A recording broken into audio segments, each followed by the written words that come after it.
Hello, everyone, and welcome back. Today is, of course, 14th of August. Now it's 3 p.m. Moscow time, middle of the day.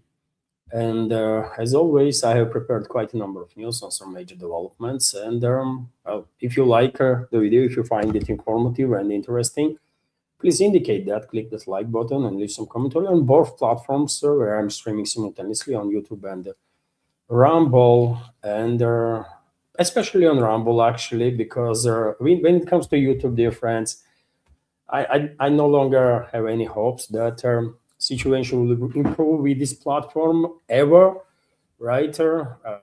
YouTube is killing my channel, so therefore I'm considering to, in time, I mean, step by step, but fully moved out from YouTube because there is no prospect on this shitty platform, honestly. This morning, for example, I dropped first update, and you guess how many views it has by this moment? In more than 3 hours, just 500 views. That means probably not even 1% of members of our community. I mean, it's 37,000, right? 500. Probably not even 1% have received notifications. So you tell me, how should I develop my channel on this garbage platform, actually, that YouTuber has become totally, right? And therefore, what I'm considering to do, dear friends, is that, well, from next week, from Monday, I will add one more live stream on Rumble only, late in the evening, right? I don't know the time exactly yet. It could be um, 8 or 9, maybe 10, right? And hopefully, I will do it for several weeks. That's the idea that I'm working on.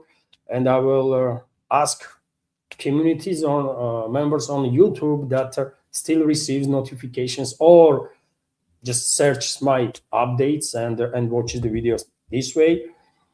I will ask all the active members on YouTube to join me on Rumble, and in a few weeks' time, I will stop publishing anything on YouTube, and that is that, right? Maybe short clips, kind of, right, from my updates on Rumble, but main program's gonna be on Rumble, gonna be on a Patreon, on Boosty, and that is it, right? I just had enough of this nonsense, right? That is happening on YouTube, man. It's just really too much. This platform is too nasty, right? My channel is not monetized there, so therefore I don't gain nothing while publishing videos on YouTube. So therefore, I think it makes all the sense, right? I would not waste my nerves because it is upsetting, when you have like 37,000 subscribers and your video will only get like 500 views. It is upsetting, isn't it? That means that, I mean, if community were not interested, they would unsubscribe. Majority, at least, right? Significant part of it. But no, for past 2 years, I'm stuck on YouTube on 37,500, right? I reached probably 10 times now, 35,600. And whenever I'm reaching that number, YouTube starts unsubscribing more and more people, right? To keep me under there in this area, right? 37,500. But truly sick people are in charge of YouTube, honestly, man, mentally ill people. And therefore, of course, there is no more point to, uh, you know, have any hopes that this platform will ever get better, man. It's just garbage. They promote only scumbags and scum of humanity. That's it, right? All the decent channels, all the decent human beings being banned or shadow banned on this platform, and the channels being destroyed. So fuck him all, right? Sorry for my French, but I'm a bit upset, by the way, because what the hell, right? I tried so many years to build something on YouTube, and it just does not work, man. Once you are in shadow ban, once these animals that are in charge of YouTube will decide that, yeah, your content that you do does not go well with their Western propaganda or propaganda of genocidal maniacs, then you are finished there, right? Your channel gonna get destroyed. So fuck him, right? Sorry for my French yet again. I'm pissed off, really, man. These fucking animals, man, right? So therefore, from Monday, I will focus more on Rumble. I will have second live stream on Rumble, and in a couple of weeks' time, probably I will stop publishing on YouTube full programs, maybe just a short clips every now and then to remind community members who will at least time to time take a look at my channel that I'm fully working now on Rumble, right? Boosty, Rumble, Patreon, and lately, today actually I start publishing a little bit of news on Substack also, and maybe I will focus on some other platforms more, right? That I might have better chances to reach out to the community, right? Okay, that's been said, dear friends. Yet again, sorry for my French. I was not planning to talk about YouTube whatsoever, but this is the second day in a row. YouTube, if I was in shadow banned constantly for 2 years now, if not more, then last several days YouTube is just killing my videos, right? And I just can't ignore it, man. Anyways, fuck YouTube. Let's continue with the news now. And if you can, dear friends, if you can, subscribe to my Rumble right now. Let me drop a link of my Rumble channel. And I definitely recommend everybody to move on Rumble because, YouTube is garbage. Rumble cannot be more garbage than YouTube is, right? No one platform can become more garbage than YouTube. YouTube is just too bad, man, right? For a real reporters, right? Real citizen journalists. That's how it is. I saw one American, former military, has channel, Preston Gar something, right? Son of a bitch. He published yesterday, he published some video in which he claims that Kiev regime reconquer 750 square kilometers of territory. He goes to say some lot of crap. I only managed to listen to his program for, I don't know, 2-3 minutes. That was it, man. I can't take that shit, right? And you know how many views that channel had on that particular video? At that point, when I noticed it, freaking 140,000 or something like that views. I mean, come on, man. How are you going to compete on this platform when scumbags are getting fake views, right? And there are decent channels, real channels, being suppressed this much, man. It's just, it's not normal, man. Anyways, let's continue with the news now. And first of all, I'll give you this report that Russian forces liberated their Novo-Nikolaevka settlement in a DPR. And earlier in today's first program, I also mentioned that Russian troops established control over the Petrovka settlement. Let me show you on the map where these settlements actually are. So it's a DPR, right? This is Novo-Nikolaevka settlement. This a long village. It may be, I don't know, 5, 6, 7 dozen of buildings. Yeah, but still progress. And this is Petrovka settlement that is become under Russian control. So 2 more villages were liberated in DPR by Russian forces in past 12 to 24 hours. Good progress, by the way, of course. Also, of course, Russian militaries conducted quite a number of long-range precision strikes on enemy positions, on military and logistical capabilities of Western-backed terrorist and Nazi Ukrainian regime. Explosions were heard in Sumy, Kryvyi Rog, Odessa, Cherkasy, Kirovograd, Kharkov directions, Nikolaev region, Zhytomyr area, and this is just a short list, really. Russian long-range precision strikes were much wider.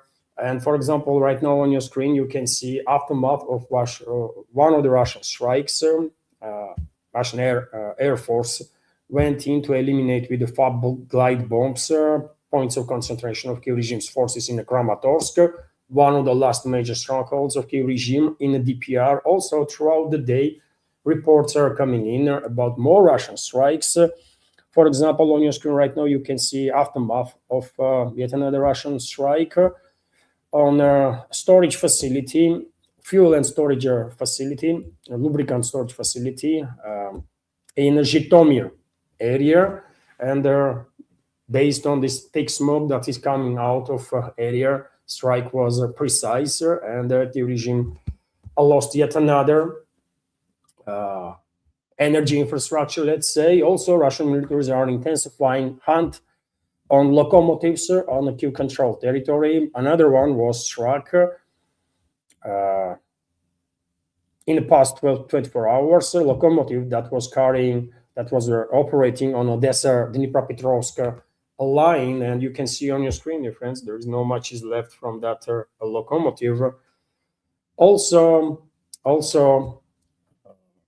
throughout the day, there were reports that there was a massive strikes on the concentration of Kiev regime's forces in Kherson city and surrounding areas, which is still occupied by Kiev regime's forces, because this city is located on the right bank of the Dnieper River. So this is Kherson. For a short while, going to be occupied by enemy, but eventually, of course, Russian troops will liberate this city and the entirety of Kherson region. And there was several large-scale strikes on points of concentration of Kiev regime's forces. There also, of course, there was a strikes in the Kiev direction, in Odessa region. RIA Novosti reports that, according to Russian Ministry of Defense,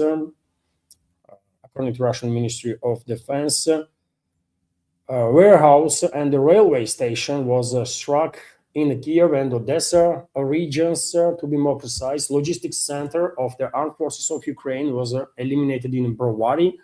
This Brovary area is becoming like a target, everyday target nowadays, logistical and military infrastructure of the Kiev regime in this direction, which is outskirts of Kiev, basically. Also, in Izmail Port railway station was targeted in Izmail city, by the way, on the Danube River. This railway station was used for storage and the transportation of military cargo and the fuel to enhance Kiev regime's military capabilities. Two seagoing tugboats southwest of Nikolaev, used to escort dry cargo ships carrying Western weapons, were also struck and damaged by Russian militaries. So, maritime blockade is still in force, and there is tightening. Maritime blockade on this Western-backed Nazi and terrorist regime in Ukraine is tightening. No wonder yesterday, Kommersant correspondent Dmitry Stashin shared with the public information that there was not a single vessel, by the way, either in the waters of either Odessa region or Nikolaev region, and you can see it on your screen right now, map. Not a single vessel was attempting to either enter ports in Odessa or the Nikolaev region, or to leave those ports, right? Maritime blockade cannot be any more strict than this, right? So, some positive news there, of course. Any step that downgrades military capabilities of Kiev regime is a positive step, 100%. Also, throughout the day, we have reports about more Russian strikes on military and logistical infrastructure of the Kiev regime in Odessa region. I published on my Telegram and Twitter X pages also information about it, and videos are circulating. By the way, videos are circulating when Kiev regime's MiG-29 is attempting to bring down interceptor Russian Geraint drone, and in one instance at least, Geraint drone was actually intercepted. But I'm going to show you a video, by the way, and you tell me what you think about it. What is your first reaction? Because clearly something is wrong. Something is big time wrong there. Just look.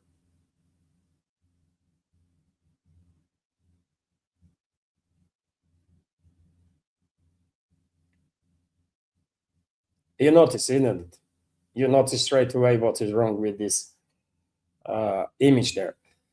The drone was intercepted over their village, over some village. Just look again. And drone fail, like, be, can't be very precise because I was not there. But I mean, giving this video, giving the image, drone failed about like, no, 20 meters away from this home of some civilians, right? So when I saw this video, first thing that came to my mind was her pilot probably was not Ukrainian, not citizen of Ukraine, because uh, I mean, if you are citizen of Ukraine, you are intercepting drone, which is packed with explosives over the village, and you are basically willing to kill young civilians.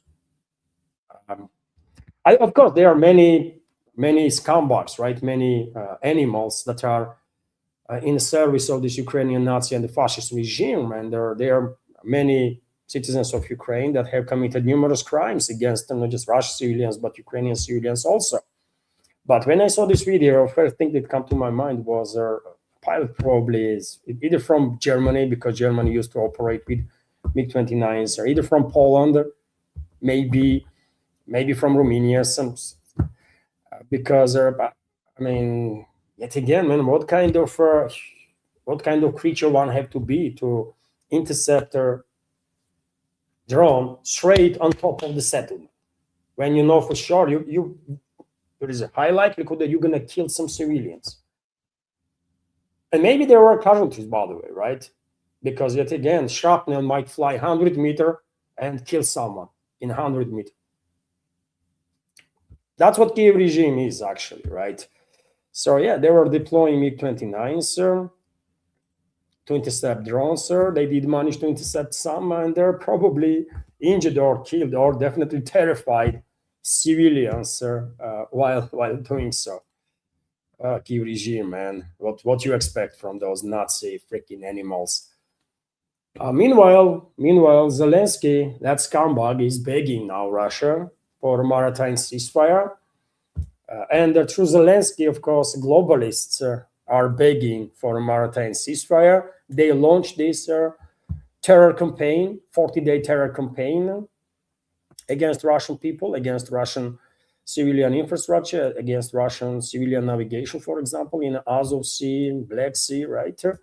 There was a massive media campaign throughout the Kiev control territory, throughout the West, that in 40 days, Kiev regime going to turn the tide. And believe it or not, but many Western so-called media outlets actually went ahead to claim that Kiev regime turned the tide with this 40-day terror campaign. And I guess the majority in the West believe in that crap, right? While in reality, they turned nothing. Moscow responded there and responded strongly. Russian military and security services get green light to establish maritime blockade on portal infrastructure in Nikolaev and Odessa regions that are still, for the time being, temporarily controlled by Ukrainian Nazis and their Western backers. And now they find themselves in a situation when they cannot get anything through maritime routes, right? And they are hysterical. They are becoming hysterical, and no wonder globalists through Zelensky are pushing now, initiating yet again talks on maritime blockade, maritime ceasefire. Hopefully Moscow will say, no, get lost, right? You started this, we will finish it on our terms. So Ukraine, through intermediaries, has proposed to Russia a mutual ceasefire of attacks on targets in the Black Sea. Reuters reports, citing unnamed sources.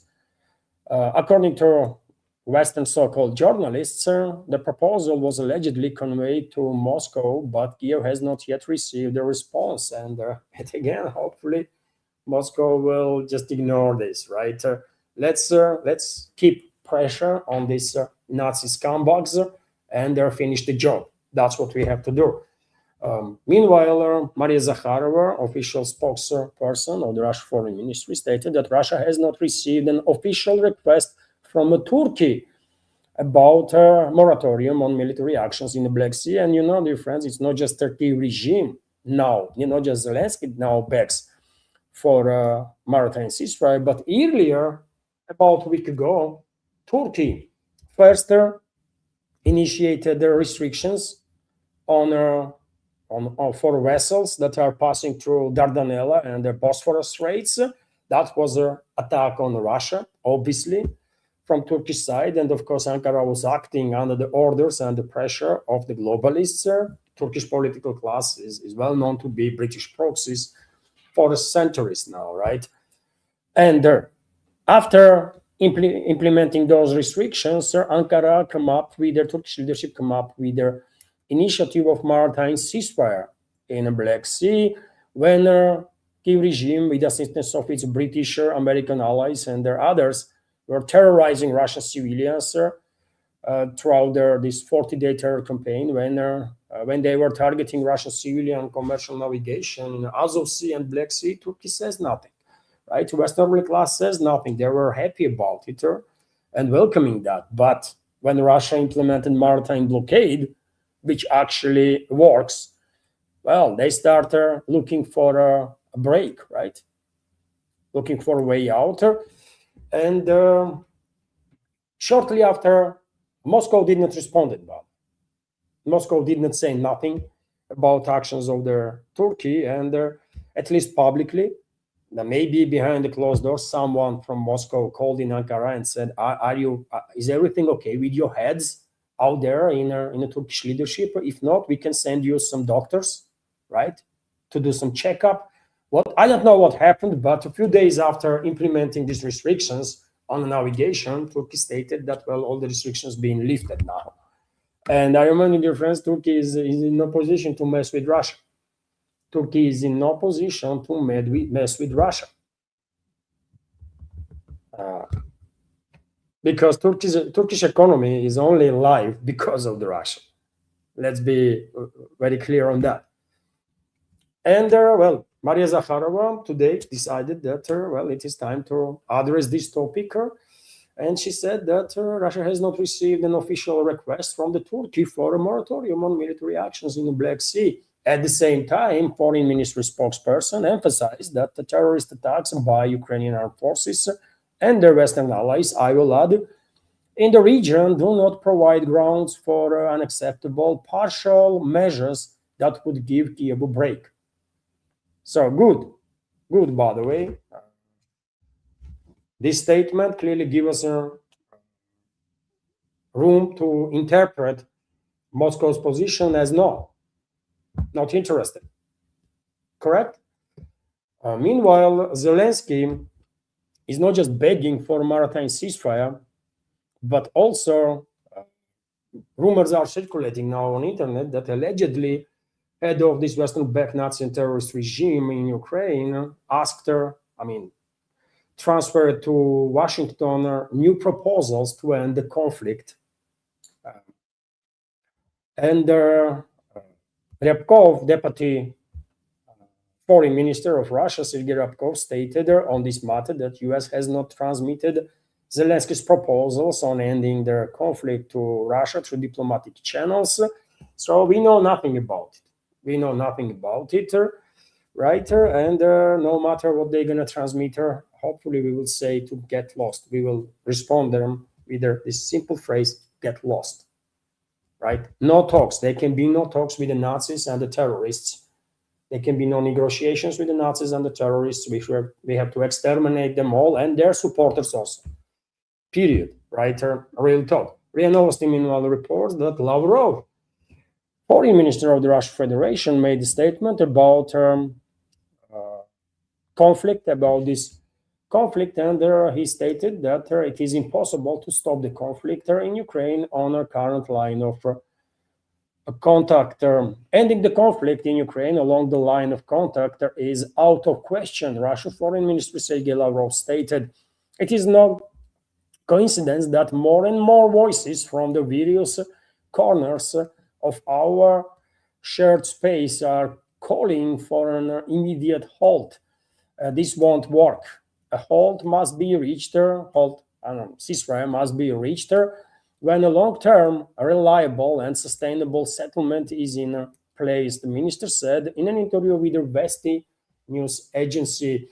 If we were to suddenly stop at the line of contact now, we would, in essence, be erasing the heroism of our grandfathers and their great grandfathers who defeated Nazism.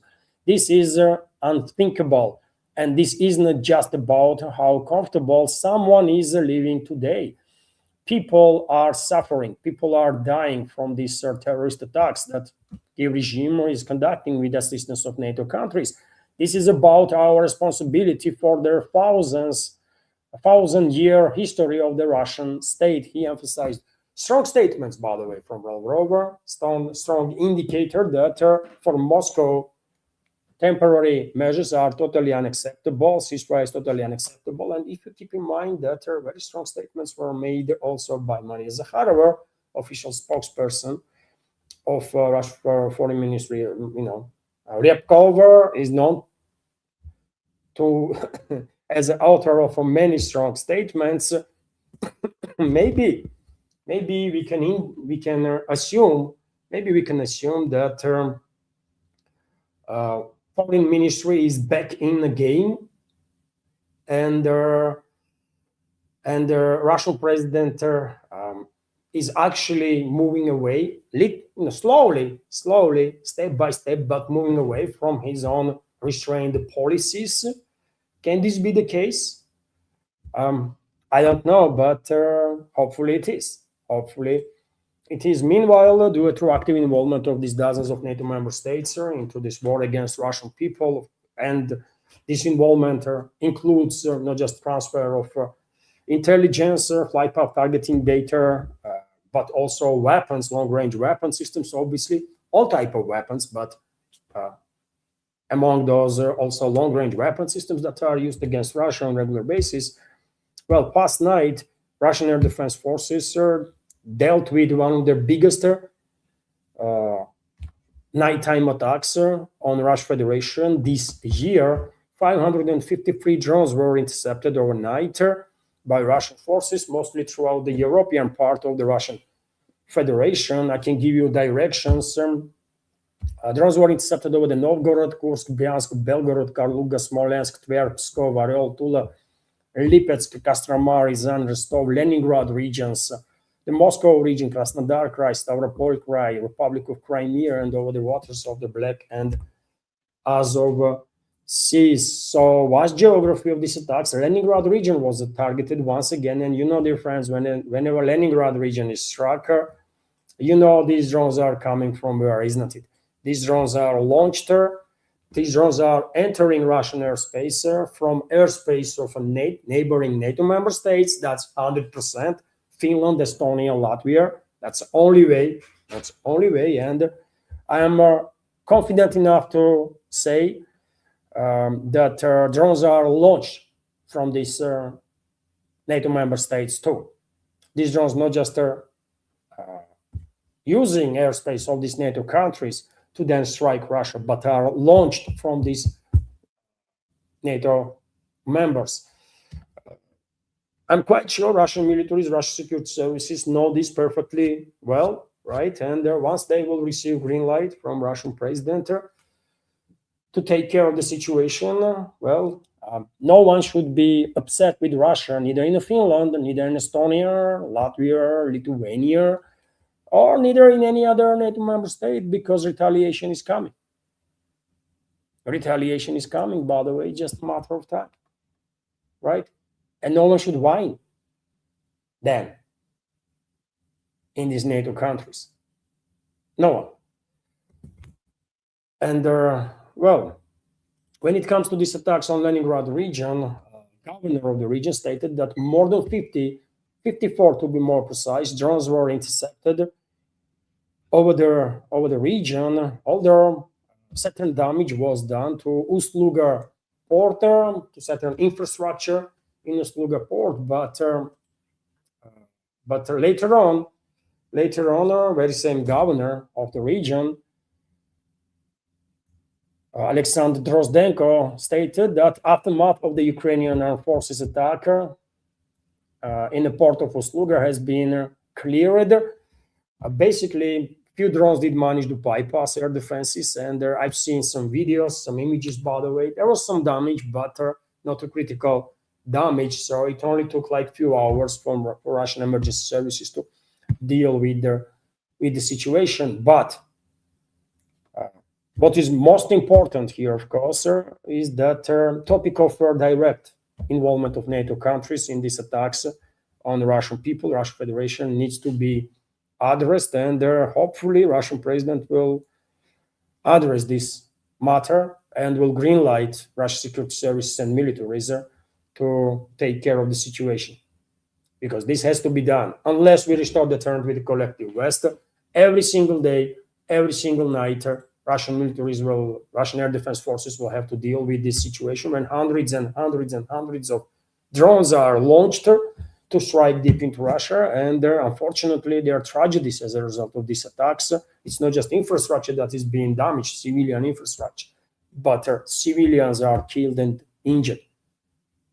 And the only way to avoid this is to restore deterrent with the collective West, which cannot be done without retaliatory strikes, because only pain, actual pain, can bring Western ruling class to their senses.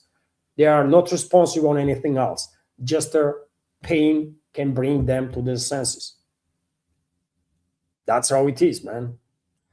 And as a confirmation that these drones were flying into Russian territory from NATO countries, we have this report that Finland established a no-fly zone over the eastern part of Gulf of Finland exactly at the time when these drone attacks was happening on Russia's Leningrad region, and there also Finland shut down navigation in the eastern part of Gulf of Finland. Exactly as these drones were targeting Russia. Finland is involved 100%. Can be no doubts about it. And also reports are that NATO fighter jet shut down a drone at night in a Latvian airspace. Riga, capital of Latvia, predictably blamed Russia and Russian electronic warfare systems for this. But in reality, we know what happened, isn't it? One of the drones that were launched, most likely from either Lithuanian territory or Latvian territory itself,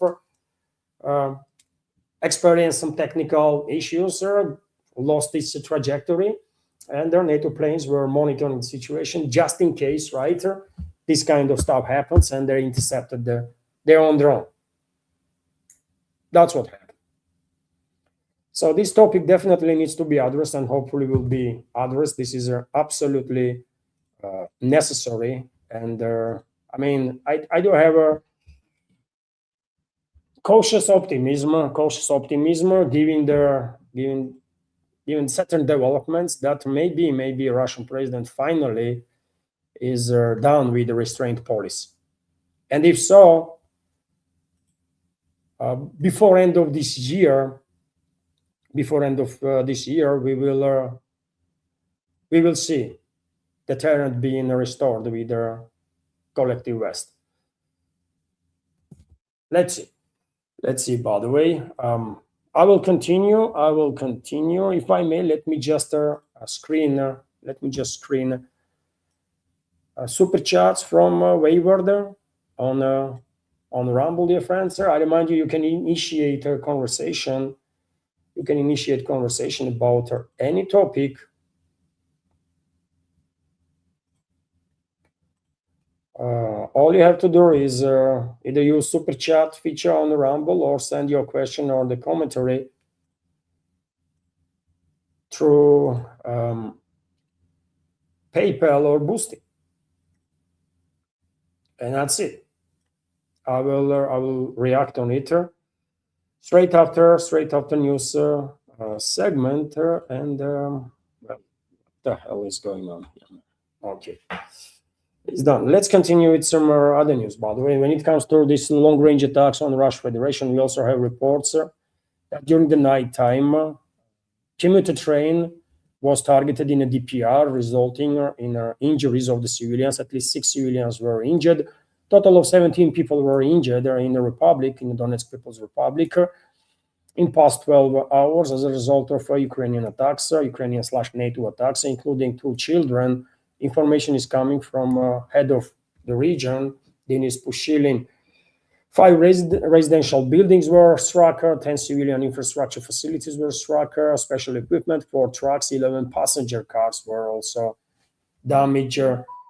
In addition, Kiev regime's forces targeted Galactic shopping center in Yenakiev. Yet another terrorist attacks. Also during the nighttime, early in the morning, Kiev regime, with the assistance of NATO, targeted Wildberries, yet another Wildberries warehouse in Tver. Well, you might ask how many of these Wildberries warehouses being targeted already by Ukrainian Nazis and the fascists with the assistance of NATO. And well, I don't know exact number, didn't count it actually. But I saw this reporter today on RIA Novosti that in July alone, in the past month 11 Wildberries warehouses were targeted and mostly destroyed during this terror campaign against Russian people that London actually initiated. It's London, British ruling class, British intelligence services, and their American allies that are leading the charge, right? And leading this terror campaign. Let's make no mistake about that. And so 11 warehouses were targeted in July alone, and this month, by the way, in past 2 weeks already, like at least like 4 or 5 warehouses were struck also. So overall number is around 15 plus minus something like that. Also, unfortunately, another civilian was killed in the Bryansk region as a result of missile strike. So one person was killed in a missile strike on Bryansk, according to local governor Igor Kovalchuk. Ukrainian armed forces targeted a residential building in Sovietsky district of Bryansk with missiles. One person has died as a result of this attack. This is still preliminary information. I saw a number of sources, by the way, that Bryansk was targeted then again by the regime. Terror campaign continues, orchestrated by London, by United Kingdom and the United States. So Vzгляд newspaper, meanwhile, reports that a Russian high-ranking diplomat, ambassador at large of the Russian Ministry of Foreign Affairs, Radion Miroshnik, stated that in July, 201 Russian civilians were killed as a result of this terrorist activity of the Kiev regime and its NATO backers. 201 civilians, by the way, were killed, and more than 1,400 wounded. That's the results of this terror campaign that London and Washington are leading against Russian people. Meanwhile, lately I noticed that quite a number of sources are pushing this narrative that Kiev regime is in negotiations with Elon Musk to allow Ukrainian Nazis and the fascist terrorists to use Starlink all over the Russian territory. And I wonder what is going on. Probably you have heard about this stuff also. And the question I have is, what the hell is going on? I mean, all these long-range attacks on Russian Federation are done with the Starlink, right? So why either Kiev regime or its NATO backers are pushing this propaganda narrative now that Kiev regime is engaged in negotiations with the Starlink to allow them to use this system against during the strikes on Russia. They are using it, right? All these long-range attacks with the drones, every single drone is guided by Starlink. All of them, every single one, by the way. There is not a long-range drone strike on the Russian Federation in which Starlink is not involved. Not a single one, right? And when I was thinking about this matter, I was trying to come with the answer, logical answer. What the hell is going on, right? And maybe, by the way, maybe point is that Elon Musk, who is a clearly mass murderer, guilty of death of hundreds and thousands of Russian civilians, maybe Elon Musk, and I'm telling you, man, I mean, look, in July alone, Mostly as a result of these long-range drone attacks, 201 Russian civilian was killed, children among them, and more than 1,400 injured. And this was done largely with use of a Starlink system. And nevertheless, there is this push, right? This push to this push on this narrative that the regime is asking Starlink to and Elon Musk to allow them use this satellite internet for strikes on Russia. And when I was thinking what the hell is going on, the only answer I have is that maybe Elon Musk's PR, public relations team, come up with this idea to paint this false narrative now that Elon Musk has nothing to do with this attacks on Russia, and their Starlink has nothing to do with these attacks on Russia. Maybe they want to somehow distance Elon Musk from a mass murder, but it would not work. We all know Elon Musk is a mass murderer. Everybody knows that, and hopefully Russian law enforcement agencies will open a criminal case against Elon Musk and will charge him with a mass murder. This has to be done. And I have said many times before, Starlink or SpaceX, this institution should be designated as a terrorist organization. Everybody who works there should be designated as a terrorist. I don't give a damn what they do exactly. They all are terrorists. They all are participating. They are all allowing mass murder to be committed. Mass murder of the civilians. They all are terrorists. If any one of those people had any moral ground, any principles, they would resign, because it cannot be that they don't know that Starlink is used for mass killing of the Russian civilians. Just cannot be that they have no freaking idea about it, right? And of course, Elon Musk should be designated as a mass murderer and a terrorist, and put on a wanted list. Hopefully this will be done by Russian law enforcement agencies. Same has to be done in regards to Palantir. And not every member of the Palantir staff, including leadership of Palantir and many other Western companies, American, European, no matter. Everybody should be eliminated that have anything to do with the mass killing of the Russian citizens. And by the way, Elon Musk knows. Elon Musk is not that stupid. He knows that he is a mass murderer. His companies are allowing mass murder, directly participating in mass murder.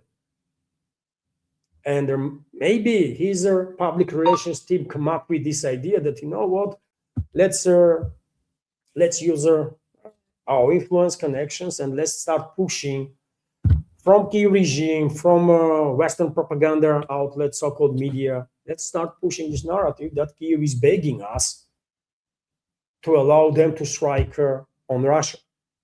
They want to create this false narrative that Starlink is not used for strike on Russia. While we all know, by the way, Starlink is used. Every single drone attack on Russia is done by Starlink, with use of Starlink internet.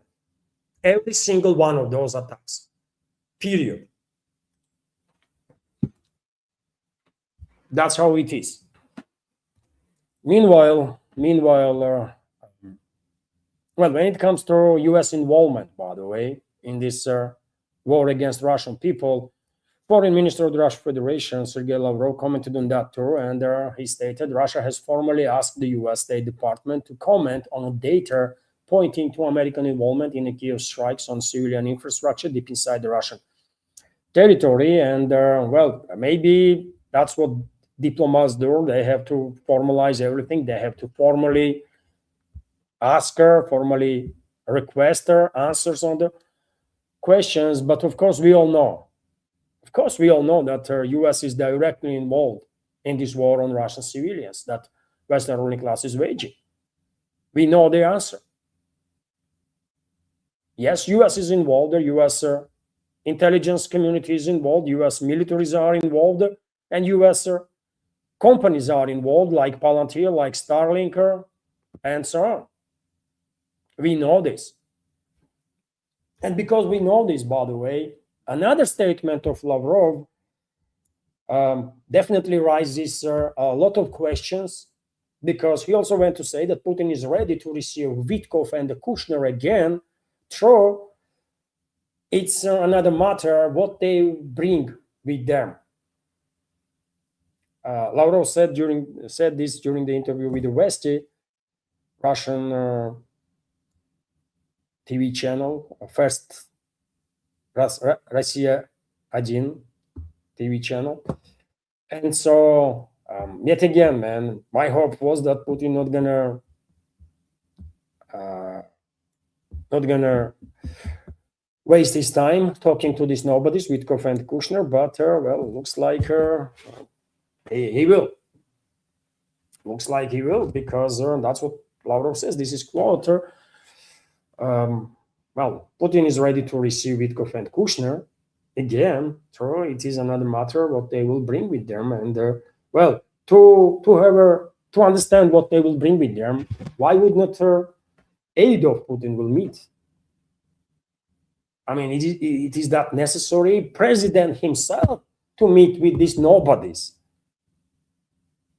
to then understand and realize what they are bringing with them, what initiatives, what answers, what is it the president's job to do this?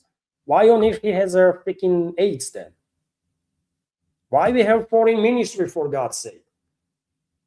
After all, I don't know, man. So many questions, right there. And I truly hope Putin will not humiliate himself again, and will not meet with Witkov and the Kushner if he actually intends to at least green light them to visit the Russia, because it is humiliating, man. It is humiliating for the president of Russia to meet with these freaking nobodies, right? I remind you, dear friends, that Kushner is literally nobody. He does not represent US. He has no status, official status. And Witkov is an aide of Trump, right? Just partially, slightly, right, represents the US. So definitely it's not a level of president of Russia to have a conversation with these nobodies, man, right? And it is unfortunate that no one, looks like, honestly, man, literally no one has the guts in opposing Putin's inner circle to tell him how embarrassing all this story is around Witkov and Kushner. You know, all the world is watching and laughing. That's what we want, really? That's the optics that we want, that whole world is laughing at us? What the hell? Have a decency, for God's sake, and dignity out there in the Kremlin. Meanwhile, well, it's not just US, obviously, that involved in this war against Russia, but all the NATO member states, one way or another, all of them are involved. Well, Germany is, of course, in terms of financing this war, in terms of transferring weapons to Kiev regime, is, second to US only. Politically, of course, Germany has not that much of an influence, because Germany is run by British ruling class, British aristocracy. Germany is just proxy, let's be real here, proxy of Anglo-Saxon elites, right? British ruling class, American ruling class, it's Anglo-Saxon ruling class, let's say this way. And so, even though in terms of finances, in terms of military equipment, Germany has sent a lot to Kiev regime to prolong this war against Russian people, only second to US.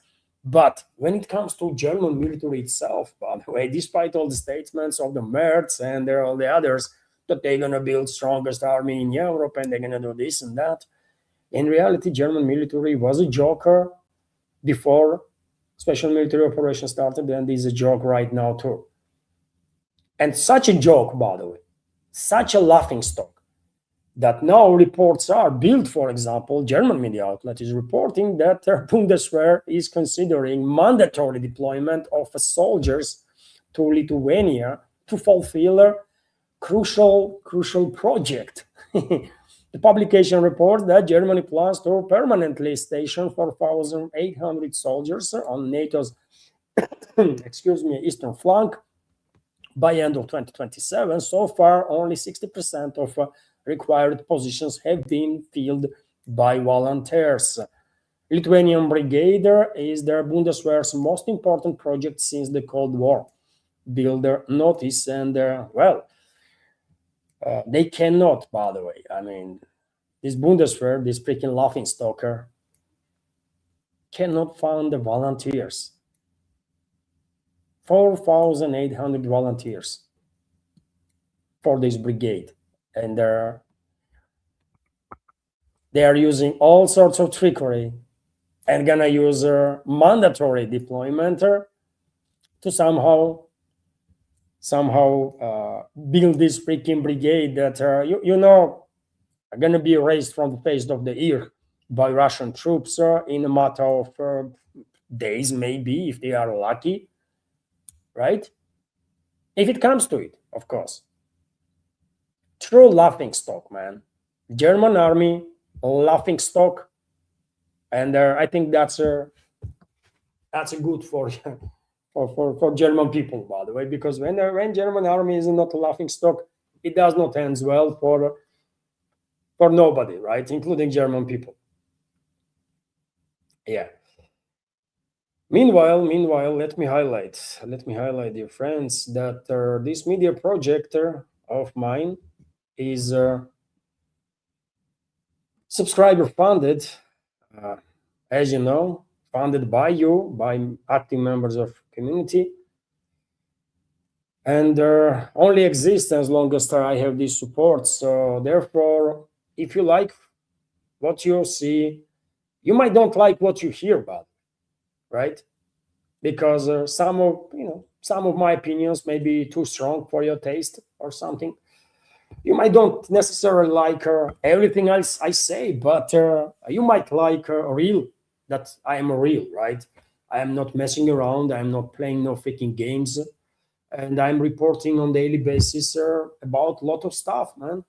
Lot of news, right? Every single news that I shared throughout the years, you can check, double check, and make sure that this is actual news, right? This is actually happening and happened. So, and that's all I promised, man, to share with you actual news and my personal opinion. Channel is called, after all, opinion, right? Levan Gudadze opinion. And so you might don't like what you hear sometime, but if you like the essence of this project, then please consider to support, dear friends. Please consider to support them. Lately, I mean, since forever actually, but especially lately, it is becoming more and more difficult to stay full-time focused on this project because, I mean, I have to pay picking bills, right? And I'm not a millionaire. I truly solely rely. That's all my income that I have from this project, dear friends. So, and I'm barely managing to pay with my income through this project for this flood, right? To have a roof. And so yes, if you can, if you like my content, please consider to join supporters. Best way to support is to subscribe to my Patreon page, because or page on Boosty, by the way, because I will Patreon and Boosty allows me to understand approximate income throughout the month. It's a monthly subscription, right? So that's the best way you can support her. And subscription starts from $5 on Patreon, for example, dear friends. It's just a cup of coffee. So if you think I deserve a cup of coffee, 1 cup of coffee a month from from you, then please join our community. If our community on Patreon doubles, then this project probably will no longer fight for constant survival, right? And I myself is like psychologically, man, extremely tired with this stuff, man. When every month is a month for survival, this month and that month, and I'm constantly thinking about finding a job, and Anna is the only reason I did not. right? Anna is telling me, be focused on this project, do your job, be optimistic. And that's what I do, man. But things are not getting better. And so, yes, if you can, dear friends, if you can, join our community on Patreon. That will be best supporter you can provide. Link is under this video in the description box and in the pinned comment. Boosty is the same. Boosty also has a page. I'm publishing same stuff on both, by the way. It's a monthly subscription. You can use PayPal, of course, and many thanks to all the members of our community who were ever donating through PayPal, through other means, right? But with donations, you never know. You might have some today, nothing tomorrow, nothing throughout the entire week. But Patreon and Boosty gives you more or less good understanding what you can rely on, right? And so, yes, there is a PayPal also as an option. There is a super chat, of course. During the live streams, there is a super chat that you can use, by the way.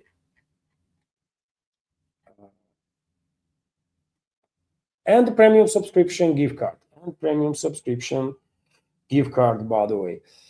All the links under this video in the description box and in the pinned comment. And that's been said, of course, many thanks to everybody who ever supported and continues to support and keeps this project alive and me in this field, right, of news and political commentary. Hopefully at least I'm providing some original content, isn't it? And about 150 members of our community supports my work.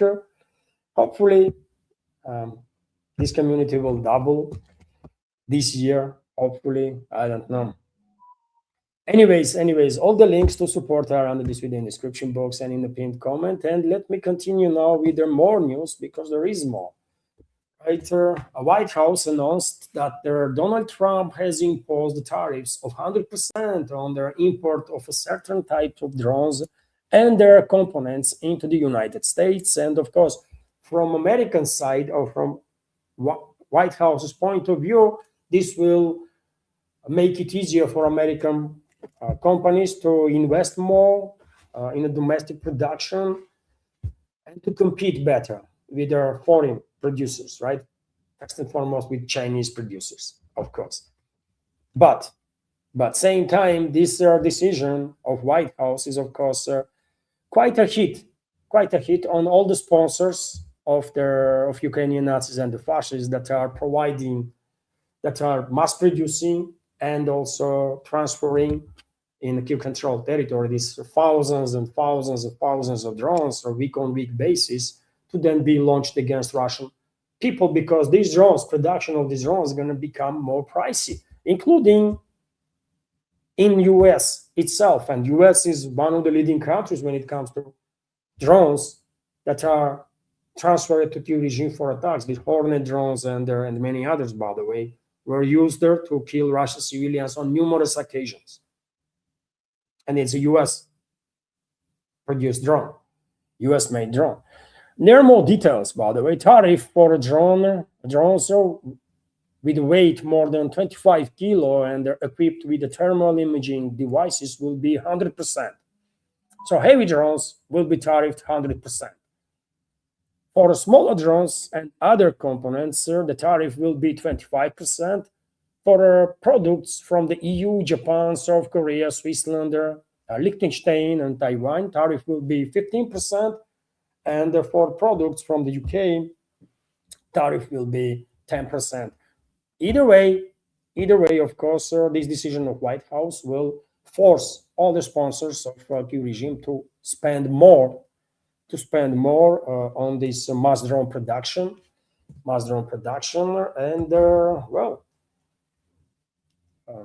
And I'm not saying that they're gonna run out of money, by the way. They will use the last penny of Western taxpayers to prolong this war as much as they can, as long as they can, and to kill as many Russian people as they possibly can, right? But maybe this constant transfer of taxpayers' money from the West to towards financing this war will eventually start forcing the locals in the West to wake up. Maybe, maybe not, but maybe it will. And also, before I continue, I forget to share once again.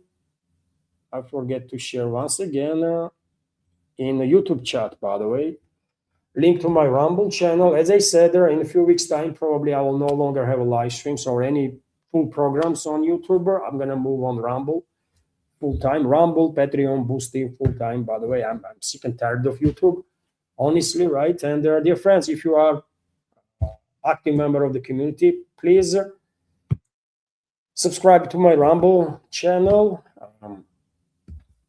You can use that link, by the way. It's a link to my channel where I'm streaming right now. I mean, on both channels, right? On YouTube and Rumble. I don't think things going to change in next several weeks in regards to YouTube, by the way. This garbage platform probably will get even worse than it is right now. So therefore, I don't really have much choice, right? Fuck YouTube. Sorry for my French. I'm gonna use other platforms, right, to communicate with whomever wants to communicate out there in the world. Okay, that's been said. That's been said. Where I was, man? I was here. There was an explosion that rocked Italy, munition factory in Italy. By the way, there was a massive explosion, and this factory was producing munition for medium and larger caliber weapons, and most likely this company was transferring weapons, munition to Ukrainian Nazis and the fascists, and well, therefore I'm happy, quite happy, by the way, that this infrastructure was destroyed. Maybe some Italian freedom fighters, help this factory to go up in flames. If so, well done, Italian freedom fighters. So that should be done to all entire military industrial complex of these NATO countries that are led by genocidal maniacs, right? And that is it, man. I have no mercy, obviously, for enemies. So therefore, even if workers there were killed, there are no reports about anybody being killed, but even if 100 workers were killed on that factory of the terrorist regime in Italy, I would not give a damn, because they are producing weapons to kill civilians, right? They are guilty. They are not innocent, right? They should know what they are doing and take responsibility for their actions. But unfortunately, there were no death reported there. At least I have not seen during the explosion in that factory. But even if there was, man, I could not care less, right? Enemy is enemy, man. F them all. Meanwhile, Poland is kneeling to Ukraine. Believe it or not, but Poland is kneeling on its knees now before Kiev regime after all the hard rhetoric from Polish despicable elites. After all the hard talk from Polish this disgraceful elites, man, and all the critique of Kiev regime for glorifying Nazi mass murderers, fascist collaborants to the Nazi Germany that killed dozens of thousands of Polish civilians, among others, during the Second World War. Look at the report, man, that Poland announces imminent delivery of MiG-29s to Ukraine. Remember this topic? Polish officials were saying, no, we're not gonna transfer no MiG-29s to Kiev regime. And now they are, probably they're Western masters, globalists. London probably made one call to Warsaw, and someone from British Foreign Ministry, maybe it's a Home Office, right? No. Home Office is the Internal Affairs, right? British Foreign Ministry is, whatever the name is. Somebody called probably, in Warsaw and said, hey, yo, bitches, what are you doing? I'm telling you, you transfer MiG-29s to Ukraine. That is that. And you will kneel before Ukrainian flag and will kiss Ukrainian flag, and then you will kiss boots of Zelensky. And that's exactly what Polish elite is going to do. Because who are they? they are prostitutes of Anglo-Saxon elites. That's it, man. Right? If you needed any more confirmation of that, you have it. You have it. Right? Polish elites have no self-respect and they have no respect for Polish people or the Poland itself, right? None at all. Because after all their rhetorics of past several months, all the demarches and stuff, they are still transferring MiG-29s to Ukrainian Nazis. That's just below anything, man.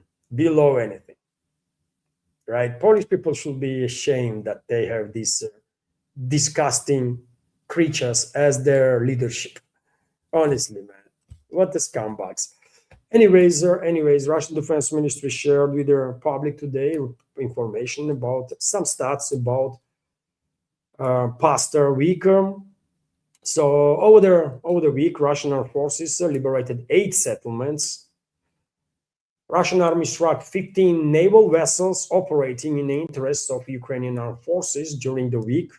Russian air defense systems shot down 16 HIMARS projectiles. All of them were launched with direct involvement of US, obviously, US militaries.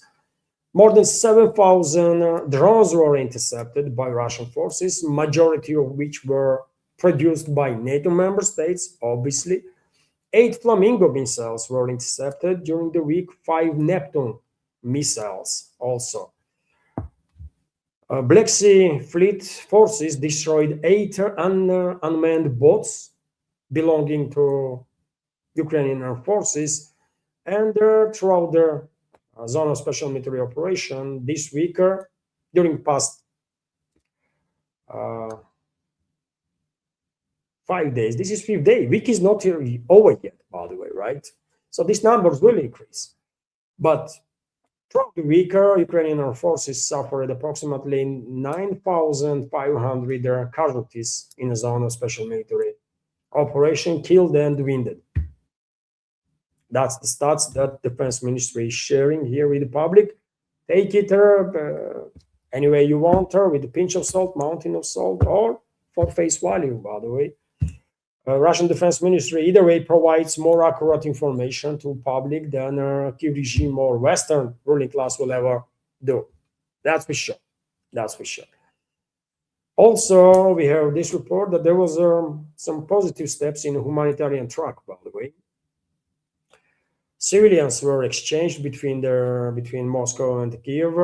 So Moscow and Kiev conducted a civilian exchange on the Belarusian territory. The state news agency Belter reports 8 people went to Russia and 7 to Ukraine. So some positive step, no specifics in regards to this exchange, but it's still something positive. And also on humanitarian track, there was another exchange of bodies of the killed military personnel. This happened yesterday. Russia transferred the 261 bodies of Kiev regime's troops and bodies of 24 Russian servicemen were transferred to Russian side. Same meanwhile, Moscow is proposing exchange of POWs too, exchange of prisoners of the war. And Commissioner for Human Rights in Russia, Lantarova, published a list of 497 Ukrainian POWs that Moscow is willing to exchange anytime, but Kiev is refusing. But Kiev is refusing to do exchange. And list is being published, including in the Russian media, list of these people that said they want to be exchanged. And their relatives on the Kiev controlled territory should try at least to put some pressure on the Kiev regime to agree on exchange of POWs. And I remind you, dear friends, that whenever Russian troops are taking POWs, they are always asking, one of the first questions is, do you want to be exchanged? Vast majority of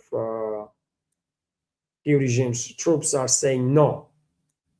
And at that very point, their names are classified, right? and they no longer exist, in order to secure their relatives on the Q control territory, right? And only people Russia exchanges is POWs that said yes, they want to be exchanged. There are tens of thousands of Ukrainian POWs in Russian captivity for now, but their names never released. Nothing is known about them because Moscow tries whatever it can, right, to protect the relatives of these POWs. But whoever says yes, they want to be exchanged, okay, they are. But as of now, Kiev regime refuses to receive 497 of its POWs. Meanwhile, Middle East, of course, continues to make headlines. TASS news agency took interview with their Pakistani ambassador here in Russia, Tirmizi, who stated that US and Iran holding closed-door talks. He confirmed progress between their two sides with their consultations underway right now. And probably sides are talking about prolonging this so-called 60-day ceasefire that is going to run out on 17th of August. Iran denied any talks on this matter, but well, we will see if in few days' time media starts reporting that yeah, ceasefire going to be prolonged, then we know what's up. Also, U.S. Treasury Secretary Scott Bessent, for whatever reason, decided that he's going to talk about Iran war, and he threatened Iran with the sanctions, right? I don't know how to comment even on this. By the way, this is a freaking joke, right? U.S. administration is a freaking joker. They think they're gonna put some pressure on Iran with the sanctions. Don't they know that Iran is under U.S. sanctions for like I don't know, since forever now? I mean, they think a couple of more sanctions gonna do anything. How level of idiocy on behalf of U.S. ruling class or Western ruling class is just beyond anything. Meanwhile, Iran is busy. Iran is busy.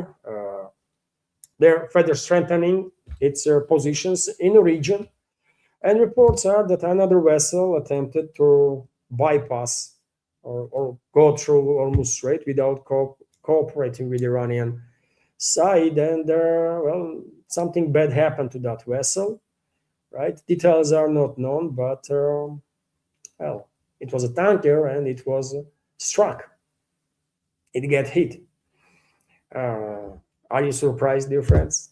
I'm not. What surprises me is that there are still captains out there on the vessels, and the companies that are operating with these vessels that are led by, I mean, that are so stupid that they still think that Trump's propaganda or Western propaganda is on point, right? And it's U.S. is in charge of everything. Iran can be ignored, and they are attempting to move around these vessels is if nothing is happening. And I don't know, man, how many vessels have been struck already while messing around, like 100, 150.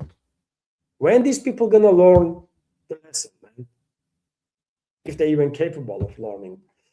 And by the way, same time, you have reports that traffic is actually increasing, right?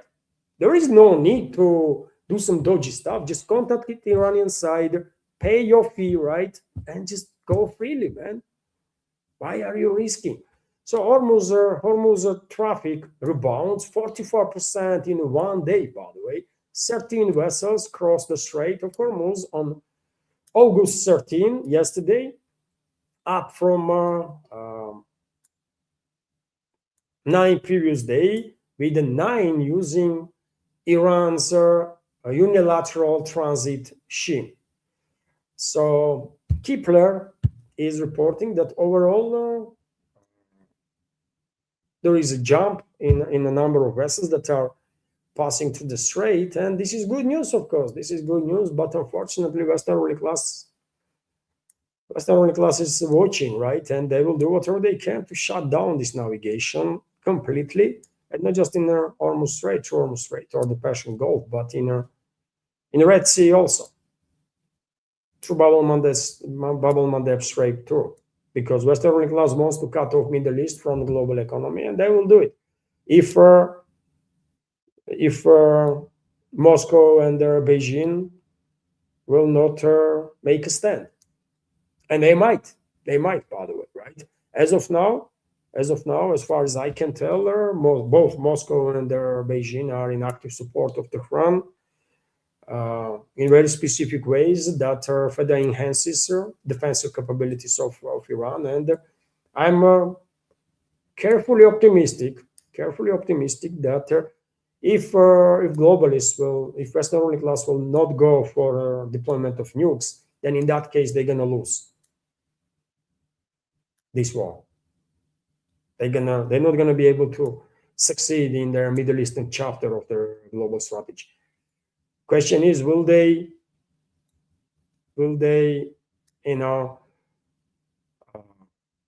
restrain themselves from deploying nukes or not? And I don't know the answer. I think there is a very high risk that they will actually deploy nukes. We will see. Next phase of a war gonna be launched in a few months' time, right? So we will see. Early winter, most likely the time when they will go for next phase of the war. Also, Iran shut down another US-made MQ-9 Reaper drone over the Hormuzgan province, southern Iran. And well, you might ask how many of these drones US still has.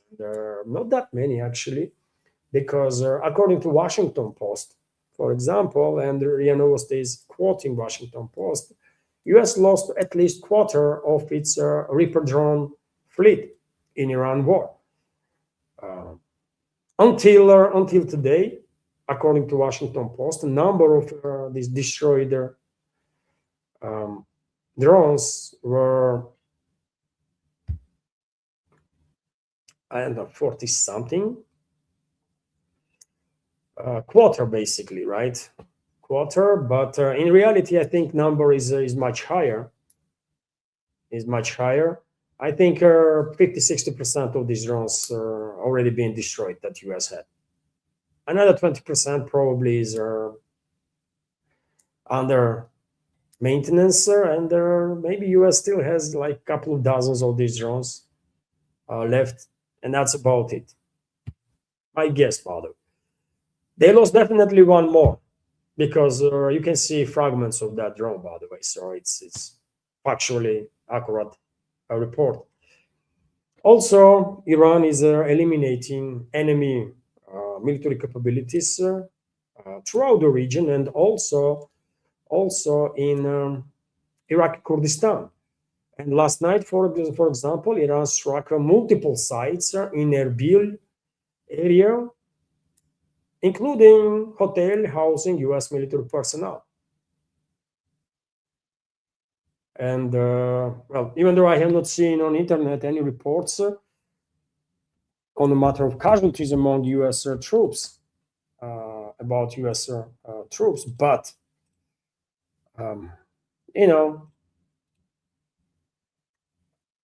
probably there are some casualties, right? Of course, Pentagon not gonna say nothing though about it. They will hide even if there was a casualties. Or either way, I remind you, dear friends, that by September 30, US and US coalition basically have to withdraw all of their assets, manpower, and everything else from Iraq. But and I know, and everybody knows that US is not going to do it. Exactly opposite is happening right now. US is deploying more terrorists, more PMCs, more military assets, more personnel into Iraqi Kurdistan, because this is the area, this is the staging ground for one of their directions from where invasion of Iran will happen during the second phase of the war, right? This is this yellow part is Iraqi Kurdistan, right? Northern Iraq.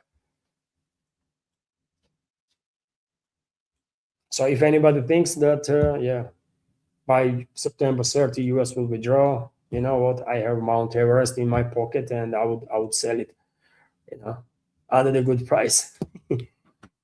So Yeah, and that's what is going on, and also difference. Also, let me check some things here for a second. Okay, I will do a screenshot. There was a right now. Anna dropped a screenshot. There was a donation with a question through PayPal from Mark. Thank you very much, Mark. And there was also two more super chats from Wayward on Rumble. So thank you very much for that too. And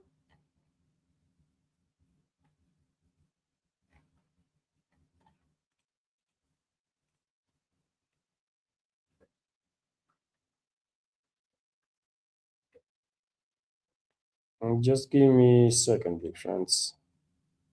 Okay. Where I was, man. It's a Friday, isn't it? It's a Friday. So no wonder I'm little tired.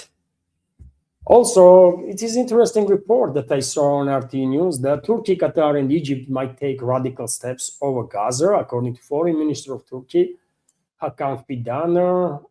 Turkish Foreign Minister demands U.S. to pressure Israel so that Israeli leadership will agree on a peace plan and will begin withdrawing its forces from occupied territories. Well, I know, everybody knows this is not going to happen.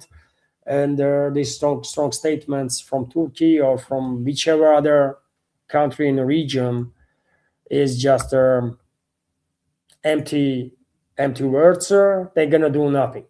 They're just gonna do nothing right now. They're just pausing, by the way.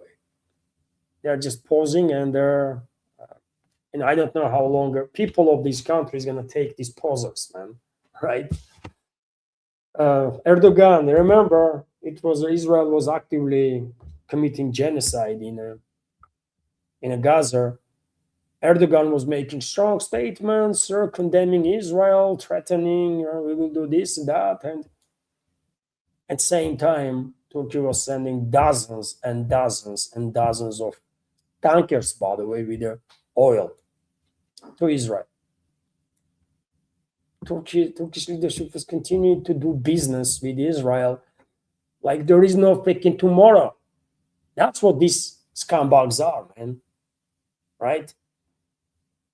One only people who can respect these kind of creatures is the ones that have no self-respect. Period. Freaking scumbags, man. Right? Also, I want to share with you a couple of more news, dear friends. U.S. Central Command rushed to deny reports in the media that 7 sailors died in a brawl aboard the aircraft carrier Abraham Lincoln, and that there was a surge in suicidal tendencies among their crew members. Well, quite a poor attempt, isn't it? Quite a poor attempt on behalf of SETCOM or Pentagon to deal with this situation now, because I think no one believes them. I think no one believes them, by the way, and probably majority of humanity is quite convinced that there was actually some incidents on Abraham Lincoln. There was actually situations when people were attempting suicide while jumping out of their carrier, or trying at least. So to deny that, yeah, I mean, I don't know. I don't know. They do deny, but same time, we have this report that USS Gerald George Washington will step in now and will replace Abraham Lincoln in the Middle Eastern zone of theater of operations. So finally, after these stories about disastrous situation on USS Abraham Lincoln get through media and was reported, Pentagon finally decided that yes, they're gonna give a break to their to the personnel of Abraham Lincoln, and they're gonna replace it with a different aircraft carrier, USS George Washington. So you be the judge, man, right? Do you believe that there was no incidents on Abraham Lincoln, or you believe the opposite, that there were actually such psychological breakdowns and there are potentially even skirmishes on the board? I think there were skirmishes and there were psychological breakdowns in mass, right? It's not just one instance or two, but in mass. So much so that even Western propaganda freaking outlets start reporting about it, you know? So these reports, man, these reports are about situation in regards to U.S. Navy, in regards to U.S. ground forces, in regards to U.S. Air Force. All these reports, I mean, if you combine, definitely paints the picture that well, U.S. militaries are not that capable, actually. You know, on the paper they might be like most powerful or something. They might claim at least to be most powerful, but in reality, it's a freaking paper tiger, man. Isn't it? Am I exaggerating? It's like a paper tiger, you know? And well, that's why Iran did what Iran did, defeated US in a military in a war, first in the first stage of the war, at least, right? We will see how will the situation develop in the second stage. If US not gonna deploy nukes, if Western middle class not gonna go for nuclear strikes on Iran, then Iran will win that next phase also. 100%, by the way, there can be no doubts about it, right? U.S. ground forces is, I mean, do you think U.S. ground forces are capable of fighting Iranian troops on the Iranian soil and achieving success? No, man, not even a million years. It's not possible. It's gonna be bloodbath, you know. Iranian forces probably are like just can't wait until they will get opportunity to revenge for their civilians, revenge for their leadership, religious leadership involved included, while eliminating U.S. assets on the ground there and the assets of whoever joins U.S. Right, and that's exactly what they're gonna do, man. And that's why I'm saying peace in the region is in the interest of everybody, no matter where you live. We need a sustainable peace in the Middle East, right? All of us. And I really hope, man, people in US will wake up and will demand from Washington to withdraw from this freaking region, man, right? And to end this war with Iran, because it's not going to end well for the US, for anybody, but especially for the US and their Western ruling class. It's just not going to end well. And if if Washington and Pentagon will go for ground invasion, well, Iranian is going to massacre US troops. That's it, man. If I was American, I will demand, I will do whatever is in my power to wake up the people, right, and put some pressure on the political leadership to get out of this war, man, and the entire region. Because US troops have no chance, man. They just have no chance. They're going to go there and die there. Many of them, maybe majority of them. If yet again ground invasion will happen, and it is going to happen, if current trajectories are perceived. Couple of more news about some economical stuff. Probably some of you will be surprised to hear that for the first time in a year, Belgium has become the EU's top buyer of gas from Russia. Belgium increased its imports of Russian gas by 27% in June, becoming the EU's top purchaser for the first time since the July 2025 RIA Novosti find out after reviewing Eurostat data. Belgium, sir, increased their imports by 1.8 times year-on-year terms. As a result, the country's gas purchases from Russia reached 268 million euros, LNG only, by the way, right? France, which has also exclusively purchased their LNG from Russia, ranked second in terms of gas purchases from Russia. Its deliveries decreased by 30% over the month, but increased by 40% over the year to 257.6 million.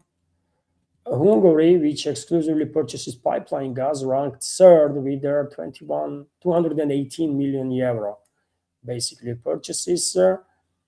And you know what?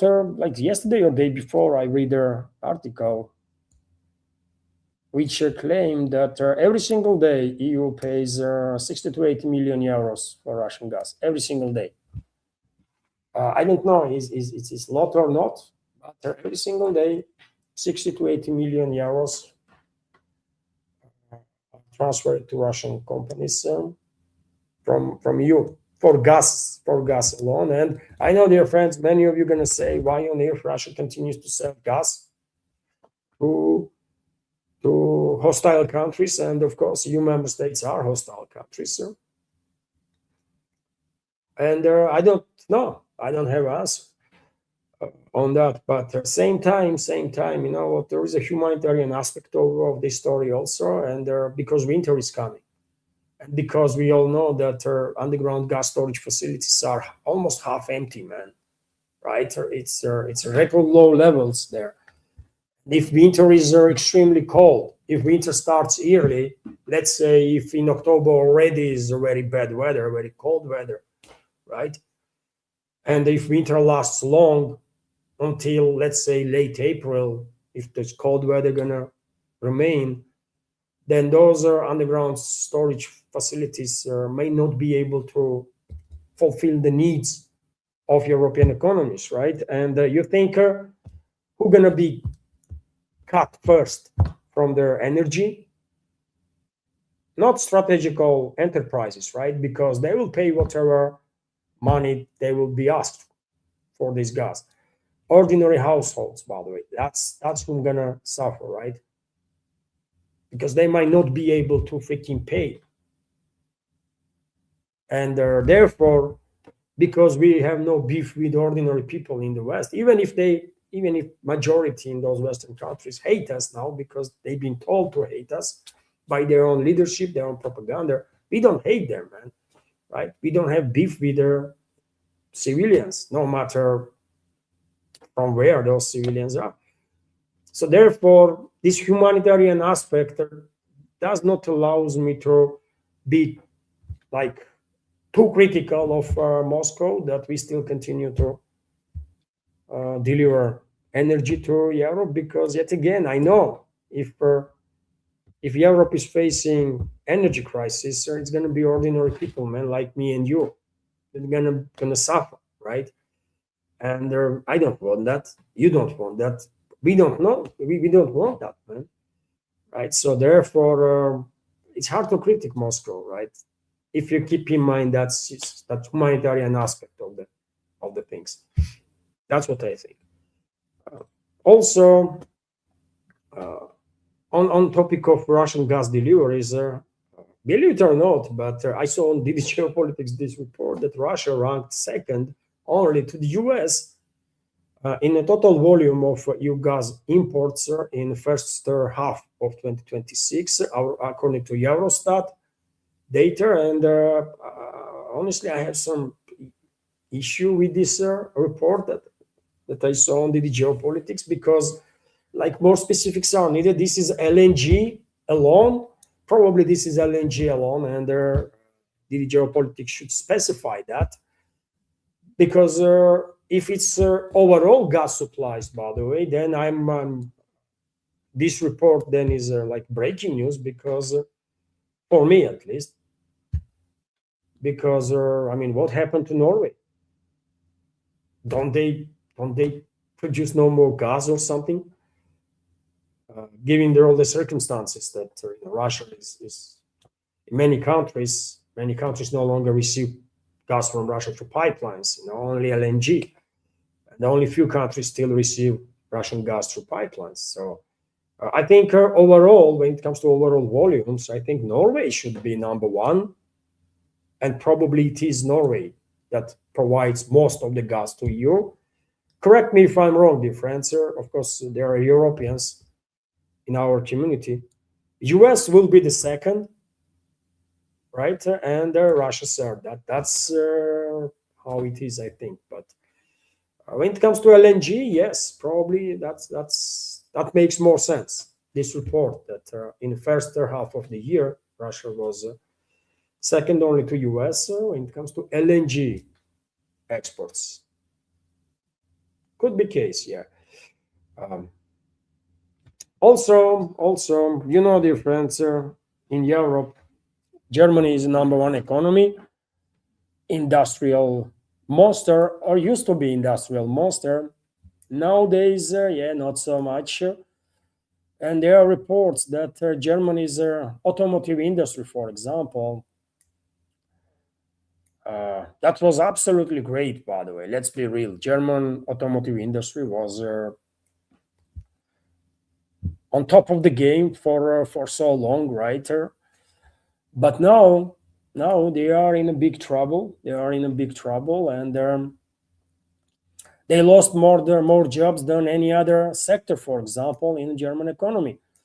This information is coming from Berliner Zeitung, which is citing Federal Statistics Office of Germany. Publication reports that the number of people employed in the automotive industry decreased by 42,300 people, or 5.8% over the year, which is a massive, isn't it? Which is a massive number, big number for this specific industry. And of course, this is a increase in unemployment, and there is a lot of consequences, right, that you can calculate out of these numbers alone. By the end of the first half of 2026, 691,000 people were employed in this sector, the lowest number since 2005. And I'm afraid this number is going to continue to drop and drop and drop and drop. And well, I don't think German automotive industry has much of a future, really, right? Especially nowadays when EVs are overtaking the industry, right? And probably will completely overtake in like decade or two, right? European companies fail to adapt. China is dictating the terms now, what is a real EV. And China is actually producing more EVs than any other country, and the Chinese are buying more EVs than in any other country. So, well, it's kind of sad to say, man, but these legendary car manufacturers in Germany, BMW or BMW, as Germans say, Mercedes, Audi, Volkswagen, and all the rest, Porsche. Well, they're gonna go down, man. They're gonna go down big time. And if today 900 or 691,000 people are working in this industry, in 3 to 5 years time, this number could be maybe 100,000 at the best, or something like that. I don't know. It's bad, man. In a way that it's yet again, it's ordinary people like us, isn't it, that are losing the jobs, man. And it's an entire era, isn't it? An entire era is finishing. Era of these combustion engines, in which Germany was obviously dominating the field. I mean, no matter how much US car manufacturers going to brag about their stuff, they were never even close to German car manufacturers in terms of design, in terms of quality. I mean, it's like two different universes, isn't it? Only Japan, yeah, only Japan was on the same level, I would say, as Germany was, and they're gonna lose also to China, Japanese companies. Anyways, we will see. We will see, by the way, and that's about it. That's about it for news segment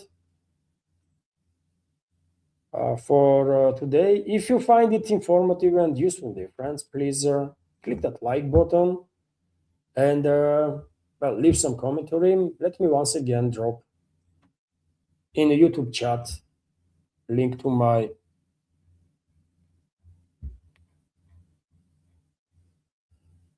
Rumble channel, right?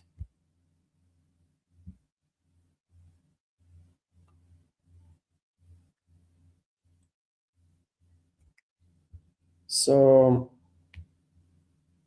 is everything okay, man? Is sound is good?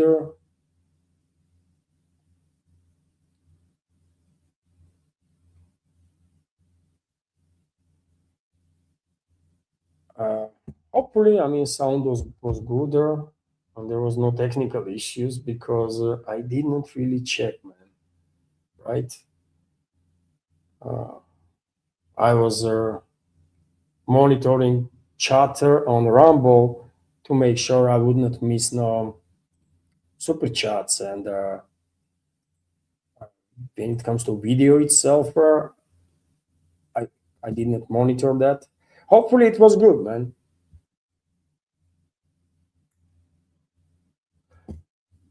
I see this comment right now from Hey Mom, uh, Hey Mom, Hey Momolenen. Thanks, Levan, for your tireless work. Respect. Thank you very much for your kind words, sir. Thank you very much, sir. And dear friends, now let's go for a little chat. Let's go for a little chat. If I may, I will highlight first. I will highlight first this question that I received from Mark through PayPal. Thank you very much, Mark, for your question, for your $8 donation through PayPal a few minutes ago, and for your question. And question is, the last few days, we hear from Putin that he will not allow Russian commercial ships to be seized without response. He directed his warning towards mostly European countries, but it seems he does not want uh, to also implicate the US. I think that's the question. And I think so too. I think so too. I believe Putin still has hopes that he may um, build some. He might be able to build some bridges with the American ruling class. I don't think he will succeed in that, but I don't think he was talking about US necessarily. Even though literally a few days ago I was reporting that US decided, not just decided, but US sold actually Russian vessels as a scrap that they hijacked earlier. So US should be included, obviously, but I don't think Putin necessarily meant US also. He was talking about European countries because you see, Putin went into specifics. He said that, well, there are some countries out there that want to sell, our whatever goods they will hijack from those or steal from those vessels. And it was UK, isn't it? It was UK just recently that legalized actually uh, sale to resale of whatever they're gonna take from vessels that they will hijack, Russian vessels or Russian link vessels. So I think Putin was, as you pointed out, Mark, Putin was talking about European countries, UK, some others, but not US, because I think he still believes he still believes that he can build bridges with American ruling class, and that's why probably he is greenlighting Witkoff and Kushner to come to Russia, and that's why I'm afraid he will actually meet with them again. You know, so yeah, I agree with you. I agree with you. World is, of course, watching, and world is judging us by our actions. And unfortunately, many people, by the way, worldwide, are losing faith in Russia because of these strange policies that Russian leadership is implementing, right? But I will say to those people, don't lose faith in Russia, man. Leadership come and go, but Russia stays. And this is a unique civilization that will stay forever, right? As long as humanity exists, man. So therefore, don't lose faith in Russia. Leadership, that's a whole different story. They will come and go. For in historical perspective, it's just their seconds, right? So therefore, definitely don't lose faith in Russia. That would be my words. Thank you, Mark, for sharing and for your donation through PayPal. Thank you very much. And let's go for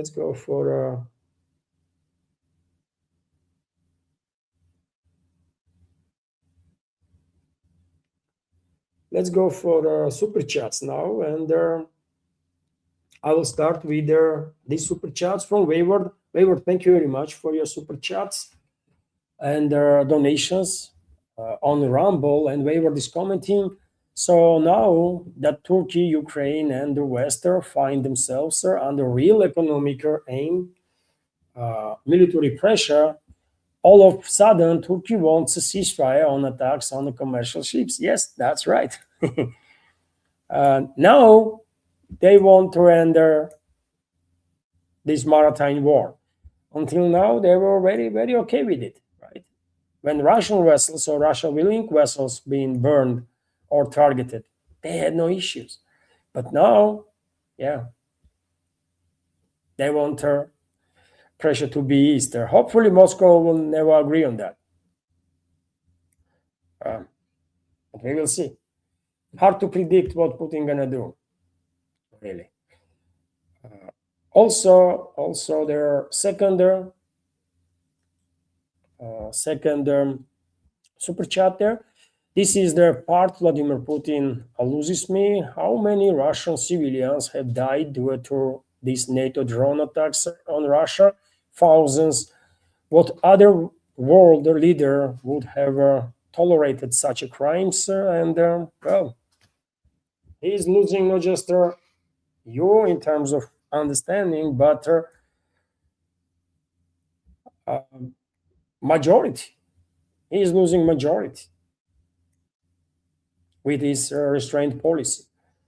Yet again, one might argue that Putin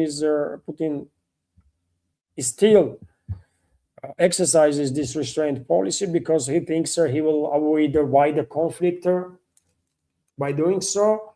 But I'm afraid the result going to be exactly the opposite. The longer we maintain restraint policy, the higher will be the risks that we will actually end up in a wider conflict that we all want to avoid. So it's and time will tell which point of view is more correct.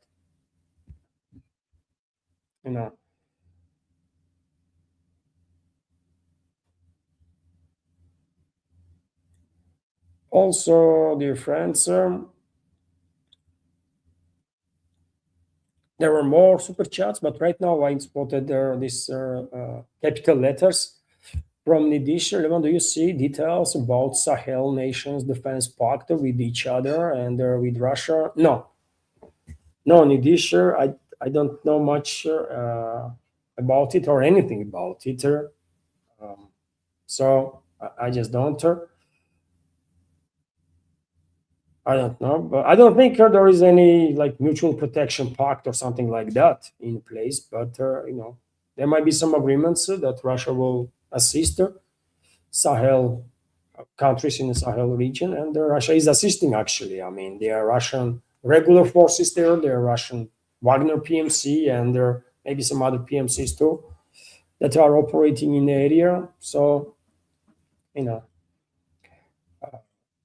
but I don't know anything about defense pact between Sahel countries and Russia.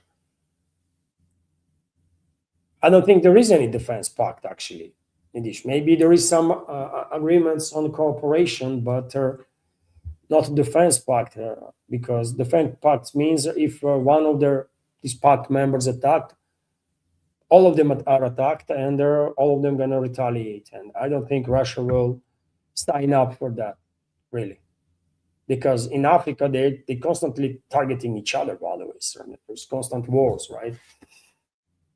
Mostly because of their destructive policies, activities of the Western ruling class, but nevertheless. And you don't want to end up in a war with one or several countries in that region. But you can assist. You can assist friendly countries. That's what Russia is doing, actually. Also, Edward is commenting, is easy for us to pay armed chair quarterbacker when it comes to which decisions would make in peace of Putin.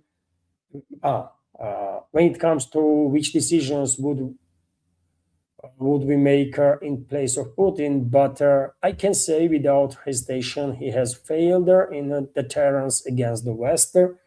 Oh, this is factual.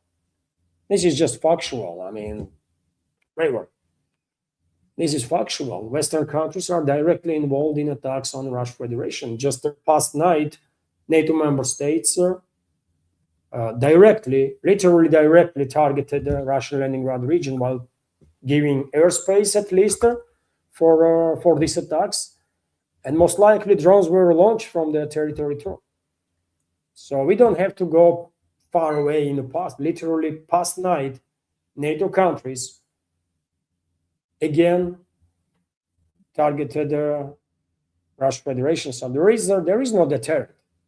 There is no deterrent whatsoever between Russia and NATO. NATO countries are doing whatever they want. Leadership of those countries. And I'm not saying, by the way, necessarily that majority of society in those countries, even though I think they all are Russia haters, majority, because they've been brainwashed to be Russia haters. I don't think those even indoctrinated people want to war with Russia.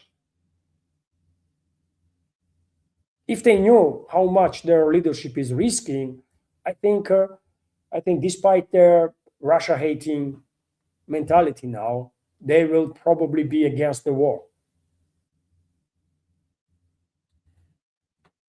But well, Western elites, they definitely don't care. They definitely don't care. They are acting like they, as they wish.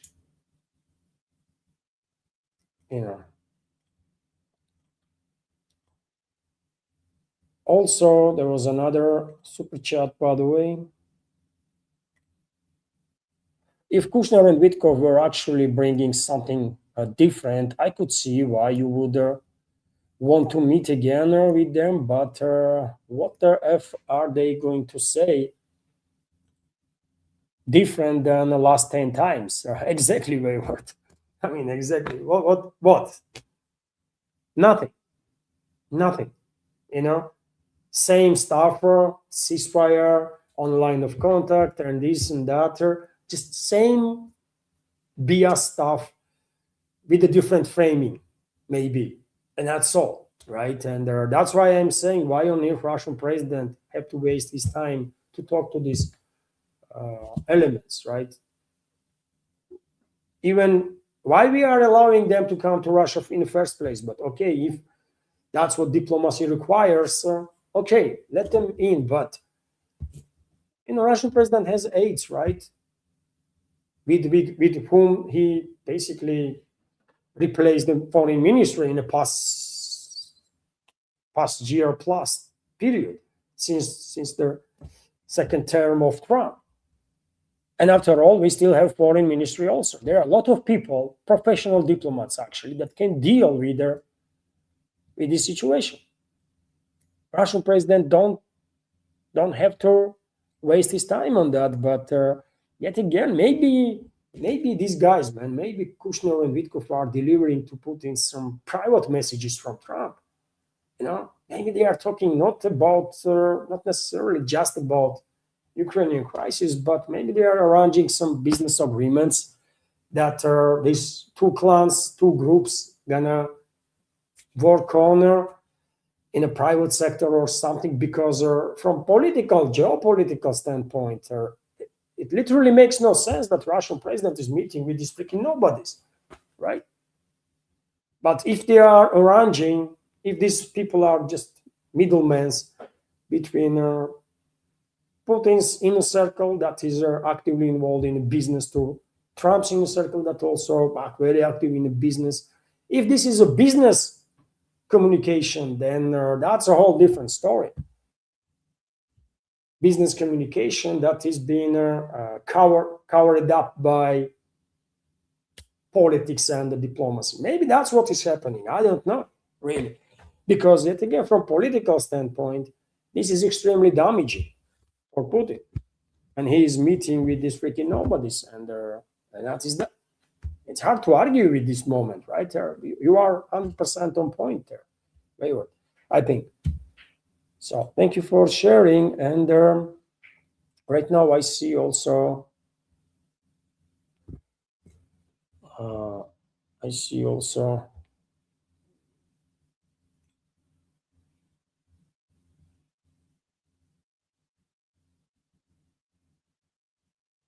wait, let me make sure that I'm not gonna miss now.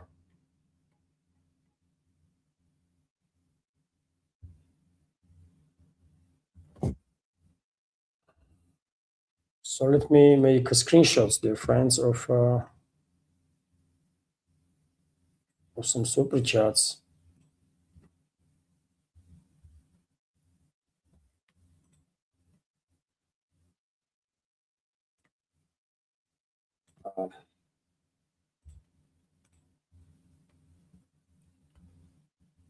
So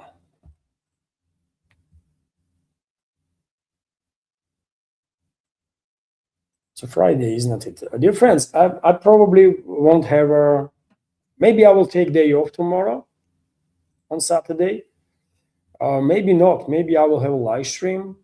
But when it comes to first update on Saturday, I probably won't make it, or if nothing extraordinary is happening, of course. On Sunday, I don't know. Probably on Sundays also makes sense to have just one live stream because it's a Sunday. We will see. We will see. Let's continue with the super chats. So I was. Let me react on these super chats too. Also from Wayward. Thank you very much, Wayward, for your super chats. And Wayward is commenting: is Ukraine still castrating Russian POWs? How do you deal with their such atrocities and their monsters? This will have a permanent mental impact on returning Russian soldiers. Well, I remember there was a scandal, isn't it, especially in 2022, that was sometimes 2023, when this horrible news was reported about torture of Russian POWs by Kiev regime's forces, by Kiev regime, because one doctor in Ukraine actually on a TV bragged about castrating POWs, something like that. Although he then denied this publicly, but well, they were killing Russian POWs, right? They were torturing Russian POWs, and God knows what horrible stuff they do. That's why you should never end up in a POW, man. Just blow up yourself. You should always keep one grenade with you, and many do that, exactly that, man. If mobilization is declared, and if I'm mobilized there, I'm definitely gonna keep one grenade to myself. I'm not gonna end up being POW, man. I don't give a damn, and I'll block myself. I try to kill enemies, you know. If I manage to lure them in, so that I will not just finish myself, but I will finish the enemies too. That will be the preferred choice. But there is no way. But there are different people, right? Different people, different circumstances. I don't know, man. But to end up in being POW in hands of Ukrainian Nazis and fascists, and that's horrible prospect, obviously, right? And God knows through what horrible stuff those POWs are going through during the captivity, you know.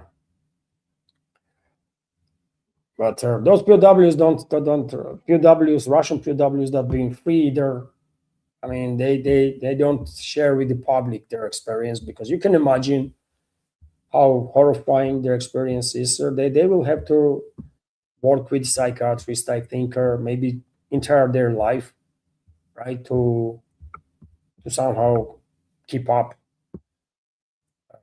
not to break down, right, psychologically. So I can't even imagine the horror through which they went through, right? I can't even imagine. So it must be totally horrifying. That's why I'm saying, man, if I'm mobilized there, if I end up on a battlefield, and if I'm injured or something, and I can be evacuated or something, I'll just freaking blow up myself, man. That's it. It is what it is.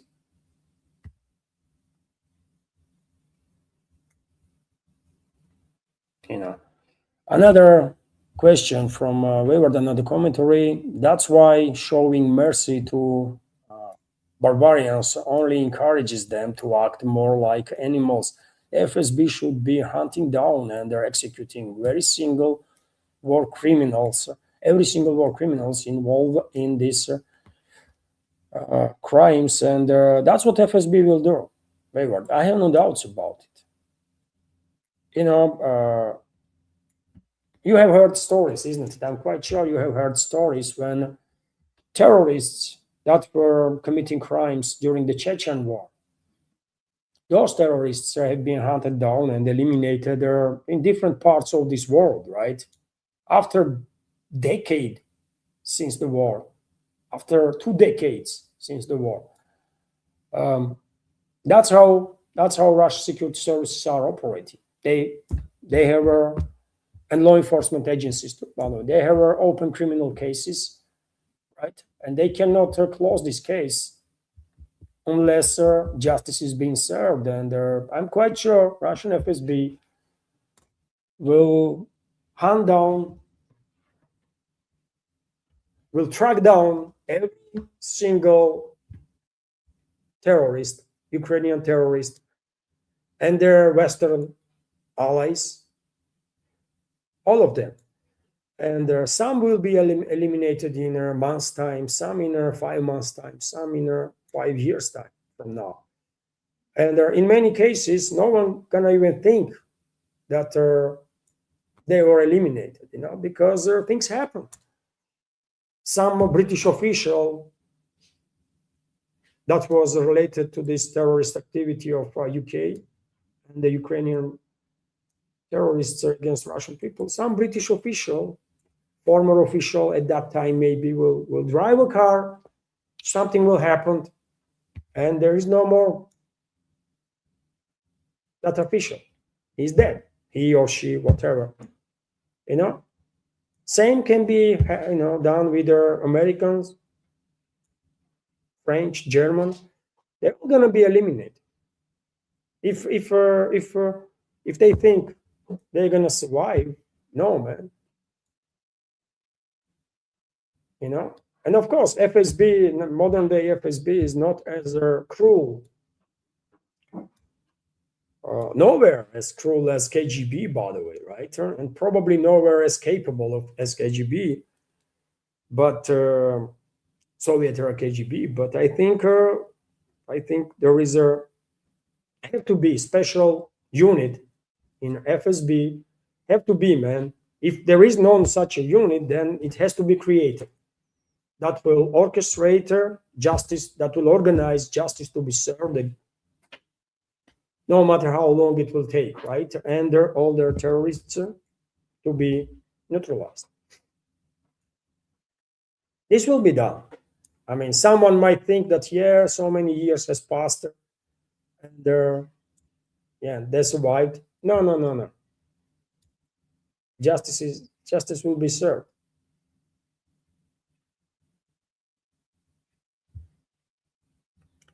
And Scooby is commenting, Levan just loves to go on a long rant about dishing out revenge. I want revenge to happen, Scooby. I know. I'm repeating myself many, many times, I guess, while talking about this matter. But this is anger. This is anger, right? Is talking, and this anger cannot. This anger only can go away when justice is served. That's how it is, right? So, I mean, you have a point for sure. And sorry, dear friends, that at time to time I might actually repeat myself, but yeah,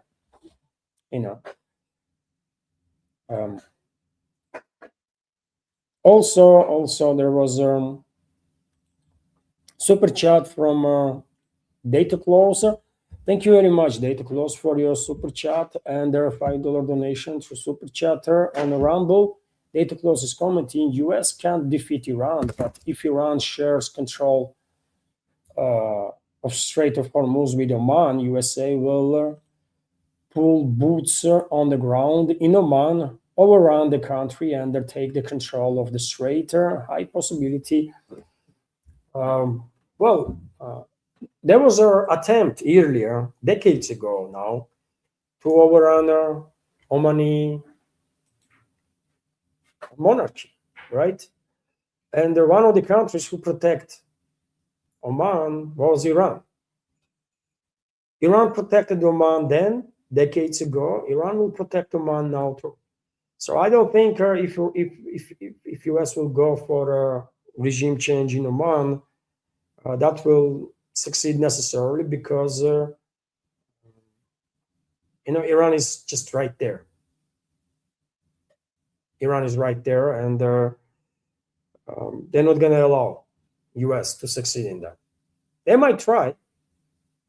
And also, Data Clause, also important nuance, that in an agreement between Iran and Oman, vessels that are entering strait will pay fee. They will go through northern route, through Iranian waters, and will pay fee there. And vessels that are coming out of the strait will go through southern route, through Omani territorial waters, and will pay fee there. But Iran might say, you know what, they all gonna pay fees here in Iran, and we and Oman, we will split their profits 50 anyways, right? Iran is in a position when it can dictate the terms to entire region now, right? And this is not something new, really, because Iran always was that power, right? That was dictating the terms to whole of region, and in many cases to all over known world, right? Because after all, we are talking about one of the oldest civilizations that humans have created, right? It called Iran now, but it was a Persia before, and before Persia became a household name, there was a Sumeria, right, on the same territory, and this is it again. This is one of the oldest continuing civilization that we have as a humanity. And most of the history, Iran was a global force. And what is happening now is Iran is returning to its historical position as a major force in this world. So I am personally not surprised. at all. Why should I be surprised? Because I know little bit of history. I know that Iran was never like a irrelevant country, right? Iran always was a very relevant country, with the exception of a little bit of pauses, right? That in historical terms don't really means that much. Most of the time, Iran was a very relevant, and uh, and that's it. But when it comes to possibility that US will overthrow Omani regime, I don't think they're gonna succeed. If they will even try, because it's gonna be just too difficult for them. Iran will never allow this to happen. And yet again, Iran already protected once uh, this monarchy. In recent history, by the way, relatively recent history. Thank you very much, Data Close, once again. And let's continue with more super chats. I see super chat from Scooby. Scooby, thank you very much for your super chatter and the $2 donation. And Scooby is commenting, John Helmer give a much simpler and more reasonable explanation for Putin's reluctance to act against the West than your 5-column conspiracy theory. Than your 5th-column conspiracy theory. It was a reason to resist. It was on. Okay. Scooby is telling us that on a reason to resist channel. That's on YouTube, Scooby, correct? There is a conversation, I guess, in which John Helmer is sharing take about Putin's restraint policy, and Scooby thinks that John Helmer has better points than I do. Okay, could be case, maybe not, sir, but either way, Scooby is recommending. So, dear friends, take a look at their topic. Should be interesting, will be interesting anyways, right? Thank you, Scooby, for sharing. Also, there was another super chat from Scooby. It is obvious that China has demanded deficiency in their economy. Are they doing this on purpose to maintain cost competitive advantages, or how long can they keep it up? Well, there are reports, right? I'm not an economist, Scooby, but there are reports that demand in China is dropping, and it well might be that demand is drop. Some artificial tools being used by government to keep demand relatively low, right? One of their explanations could be that this way China maintains high level of exports, right? Because more goods are available to export instead of selling on your own territory. And well, export for China is of course crucial because this domination on China is becoming #1 trading partner for more and more countries, right? As time goes by. At this point, China probably is a #1 trading partner for majority of the countries in this world. And to maintain this and with this unique position comes also unique levels of influence, right? So it's a big deal. It's not just about money, and it's not so much about money, but influence that will give China these additional layers of protection. And so it well might be that I mean, you are on point, absolutely, Scooby, there, that it's intentionally internal demand being kept low to maintain high level of exports. But at some point, I think Western ruling class will go on offensive and will start shutting down Chinese different markets, their own markets, and also other markets too, for China. And we already know one of the tools that they are going to use, tariffs, right? It's illegal. It goes against whatever norms are out there in a World Trade Organization or so on. But they're gonna do it anyways, and they're gonna force countries that are under Western control to drop drop economical cooperation with China, to impose some artificial barriers for Chinese exports, right? And eventually, for China to maintain economy, I mean, there will be no much option left but to start heavily relying on a domestic market. And longer you keep uh, demand suppressed in your country, once you open the gates, then higher will be the jump, probably, right? Because the demand will go crazy straight away. Um, I think, but eventually, of course, China will have to more rely on domestic markets than exports, because Western ruling class will kick China out from many economies. They will try for sure. I mean, they might fail. They might fail. This is also a probability, but they will definitely try.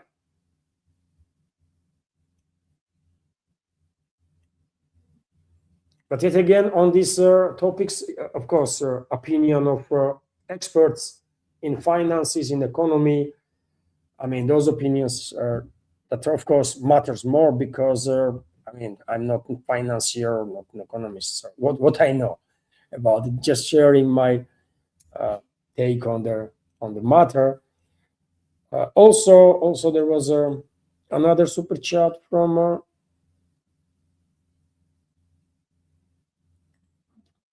Nidish is commenting. Luan, you think it's easy to blow yourself up in a war? You might not have a chance. Artillery impactor near you can knock you out and get captured. I mean, if you're being captured, yes. If you're being captured unconscious, that's a whole different story. But if you have a choice, surrender or blow up yourself, just blow up yourself, man. That's what I will do. And I've been in situations when I was at gunpoint and I said, you know what, shoot me. So I've done crazy things in my life. So, and I think I'll blow up myself. I think I'm quite capable of doing that. So, but people are different.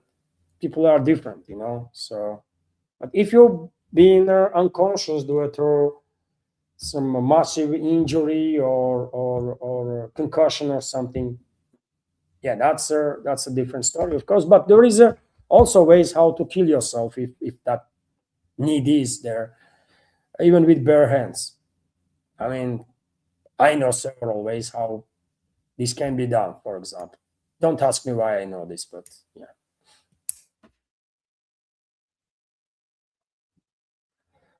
Uh, Also, Scooby is commenting. It is obvious that China has demand deficiency. I already answered this, correct?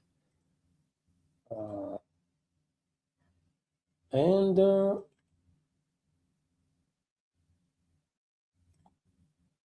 there is also these two super chats difference that I want to share with you from Wayward and Scooby. Thank you very much both for once again for your super chats and many thanks to Dataclaw, of course, uh, for today's super chat.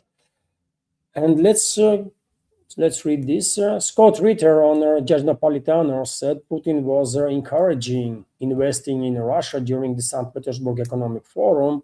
Who wants to invest in a country with hundreds of daily drone strikes? And yes, I mean, um, Scott Ritter is a interesting figure in expert community out there.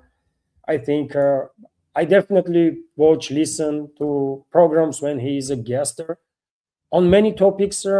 I think his opinions are spot on, but there are topics on which I would disagree with him, right?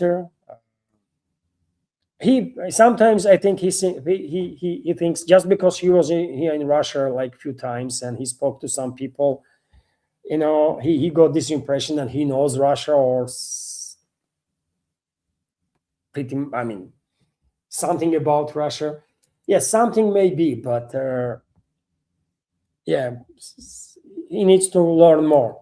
Actually, if he wants to be an expert on Russia, right? Because sometimes he does make some very stranger statements, to put it mildly, right? Um, and that St. Petersburg Economical Forum, as an example, right? On one hand, you are talking about that, yeah, Putin is focused on economy and the economy and economy. For God's sake, man, we first and foremost have to have a secure place where this economy will thrive. As you said, if we are being targeted by 1,000 drone every 24 hours,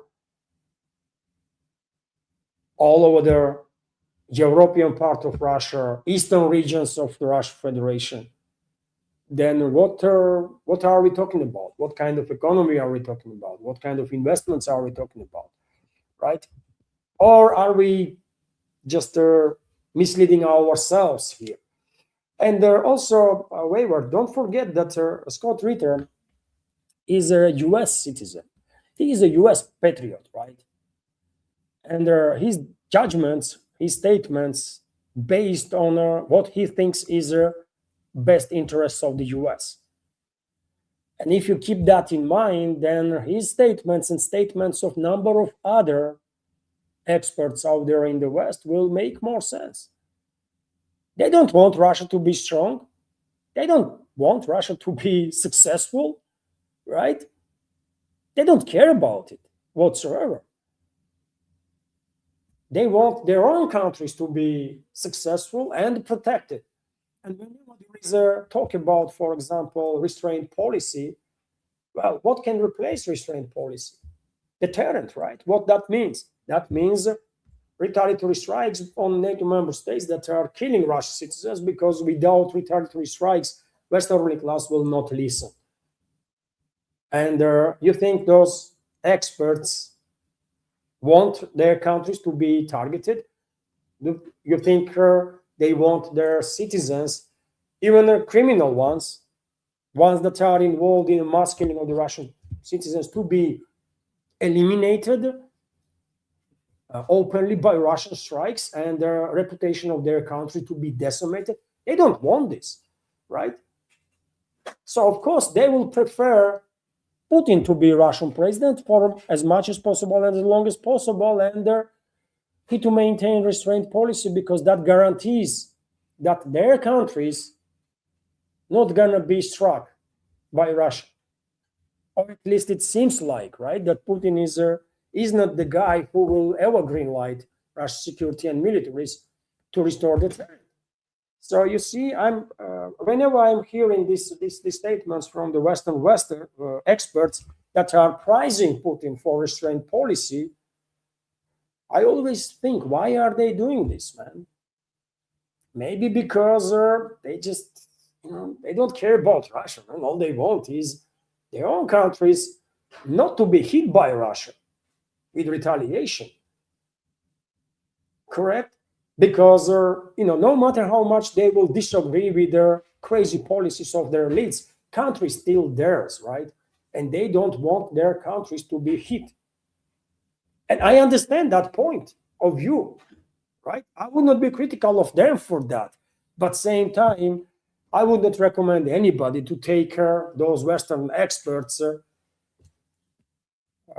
or all of their statements, at least, right?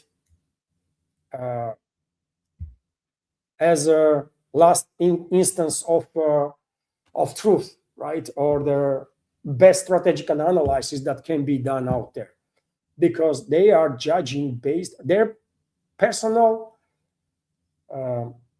their subjective views, of course, have an influence on them. 100%, by the way. I think so, at least, right? And Scott Ritter is no exception. You might think he's like a more Putin supporter than diehard Putin supporters here in Russia. Makes no freaking sense, right? And then you have to ask, why is he acting this way? I mean, he is a US patriot, he is a Marine, there is a say, right? You can only go in to intelligence community. There is no way out. So once member of the intelligence community is forever member of the intelligence community, right? So Scott Ritter is still a member of their intelligence community, correct? And so why would he prefer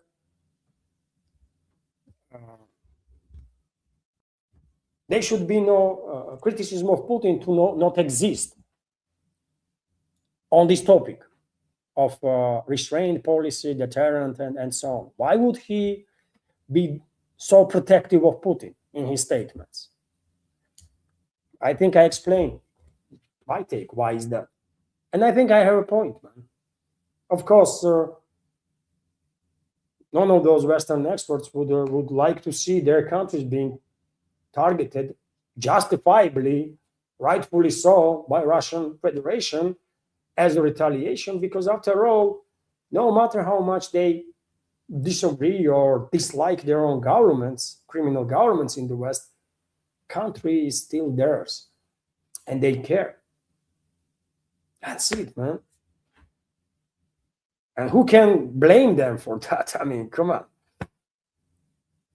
But we should just keep in mind that all those Western experts, man, they cannot be 100% objective on all the topics, man. They just cannot be. Also, Scooby is commenting, seems you really missed the marker with the Sunni NATO Lebanon. Do you think this is because Russian MSM did not want to admit that it was targeted at Iran, Russia? What? I don't think I missed anything, Scooby, really. And I don't think this Pakistani, Saudi, Turkish alliance is necessarily based on like Sunni line of Islam. I really don't think so, because inside the Sunni Islam, by the way, there is also a lot of specifics, right? And for example, Turkey is a stronghold of Muslim Brotherhood, correct? Muslim Brotherhood is a movement. Muslim Brotherhood is a movement which has its links. If you go all the way, you can find that well, British ruling class had something to do with this even, right?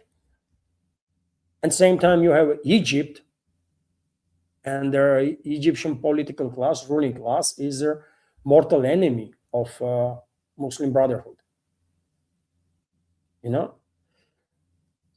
And then you have Saudi Arabia. They are Salafists, right?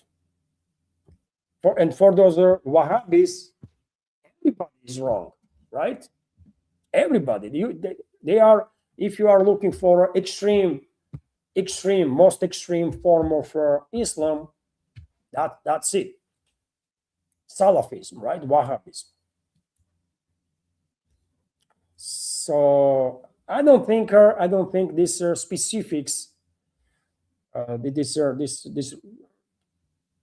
This is a Sunni NATO or something like that. I don't think this alliance is necessarily against Iran and against Russia. No. This is. I think this is just. This is a mover to. This is a response of the region, natural response of the region on extremely aggressive policies of the Zionists and their allies. Let's say this way. And that's why Iranian leadership already made the statements about it. They said we don't see this military alliance as hostile towards Iran. That's Iranian officials are saying, by the way. And I remind you that when Saudis and Pakistan, when they signed the first this agreement, which was joined by Turkey recently, Iran said straight away, we would like to join too. And there was no stronger opposition to that idea.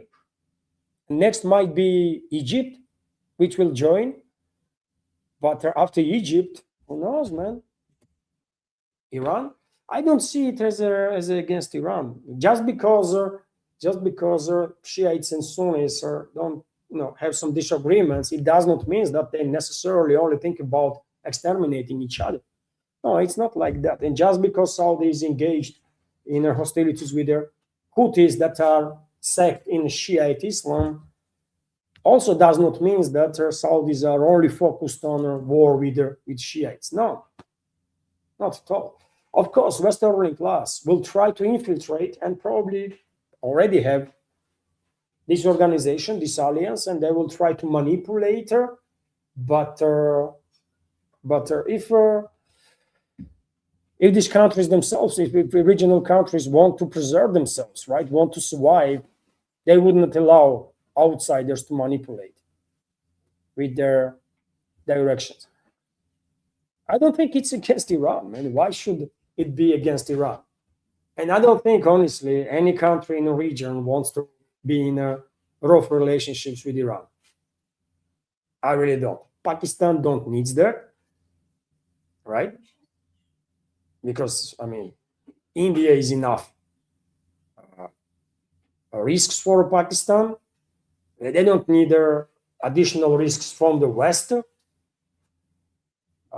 Saudi Arabia don't need that because Iran can eliminate Saudi Arabia literally in it's just matter of a couple of months maximum, right? And Turkey don't need that because it will end. Turkey will end. War between Iran and Turkey will end Turkey forever. And these two actually have a long history of fight. Long history of fight. So it's not. I don't agree with their opinion that this alliance is against is a product of CIA and MI6 and it's against Iran or something. No, it can be used against Iran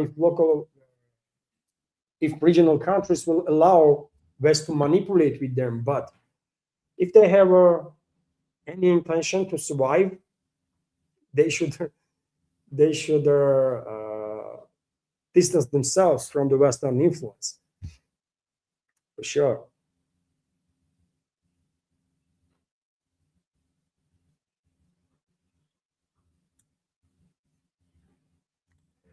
Nitish is commenting all this matter exactly. One, I think we must join same type of alliance with US, with UAE, Israel, Cyprus, and Greece. Yeah, I don't know, Nitish. UAE and Israel. You want to be allied with Israel? Honestly, Nitish? Yeah, I don't know. I don't think that's a great idea for India. You have many neighbors around you that will find it extreme, really extreme, right? And many people worldwide still are shocked when Modi went to Israel, man. That was quite something, isn't it? So no, I don't think India needs that kind of alliance. How it gonna work? Take a look at the geography. How this kind of alliance gonna work even? If for India, if India is seeking for alliance, yeah, you can join AUKUS, for example, but that will make you 100% enemy of China.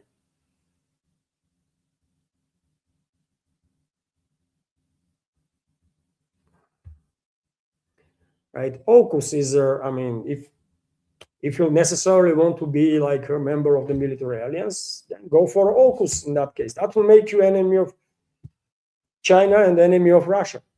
Do you really want that? I mean India. I need to also comment in the one, why not? Which neighbor are they good with us?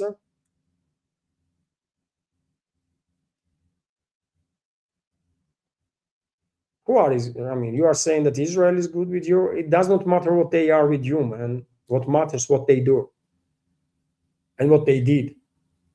And you don't want to be affiliated and be allied, by the way, with Israel. Come on, man. That's just too much. That's too much, man. Really.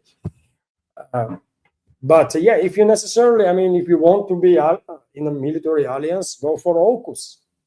They will take you happily, right? They will use you against China and Russia happily. But I don't think that will benefit in India in any way, shape, or form. I mean, it's just senseless. That would be senseless, right? Best way to go forward for India, in my opinion, is to maintain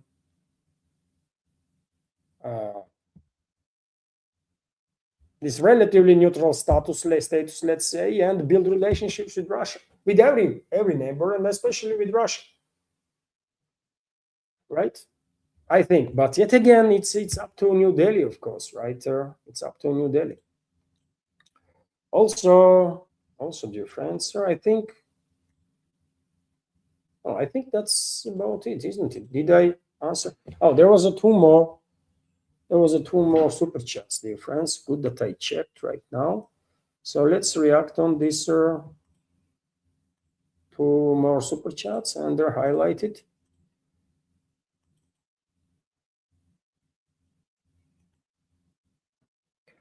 So thank you very much, Scooby, for your another super chat and the $2 donation on Rumble. And Scooby is commenting, Microsoft and Google have Russian user profiles that they sell to advertisers to make dollars, to make money. Then they use their dollars to help fund their military that hurts Russian economy and their society. Is Russian crazy? No, I mean, with such a logic, Scooby, then we should just build a steel wall around and turn ourselves into some sort of a big North Korea. I don't think this is the way to go forward. With such a logic, well, the US is also buys energy from Russia, for example, uranium, and the US is basically financing Russian military-industrial complex that is producing weapons that being possibly transferred to Iran and then used there to kill US citizens. You see? Same can be said about Europe, right? That Europe continues to buy a lot of Russian stuff, pays a lot of money for it, money that goes into Russian military-industrial complex that produces all sorts of stuff, finances all sorts of stuff, and that one day might be used against Europe and maybe already being used against Europe, for example, right? With such a logic, then only outcome, if we go down this rabbit hole, then only way out is to literally build their barriers with everybody. All countries should do the same time. And I don't think that's the way forward, really, right? That's the way in some I don't know, man, dystopian world, I think. But because all countries are related to all other countries. I mean, the interconnection is just tremendous, right?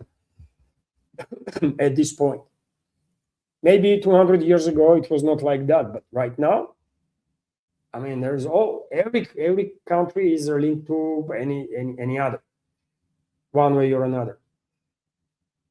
So also, we were just commenting, you are spot on, Levan. Nobody in the West wants their country to face consequences from Russia. I have noticed a lot of experts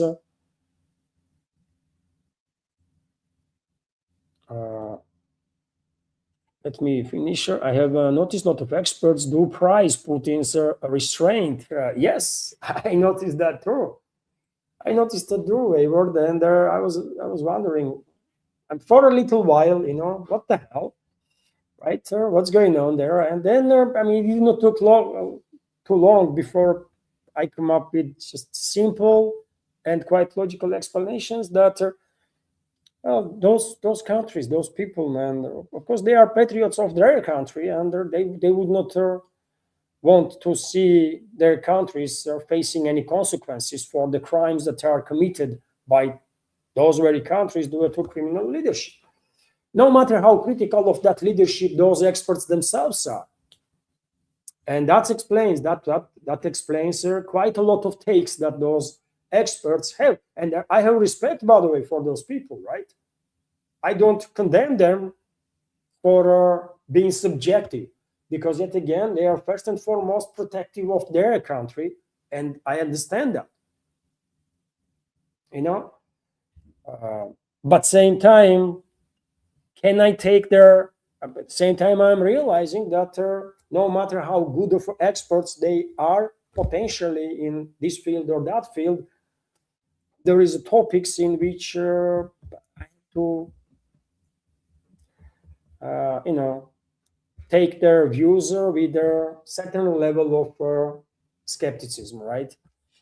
Which is also understandable, I think. You know,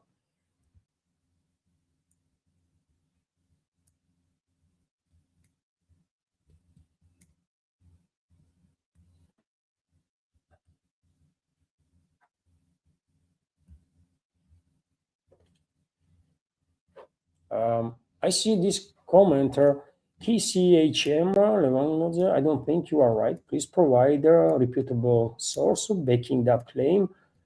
Otherwise, which claim? Otherwise, sir, you are like a Trump and Fox News. Okay, I mean, what are you talking about then?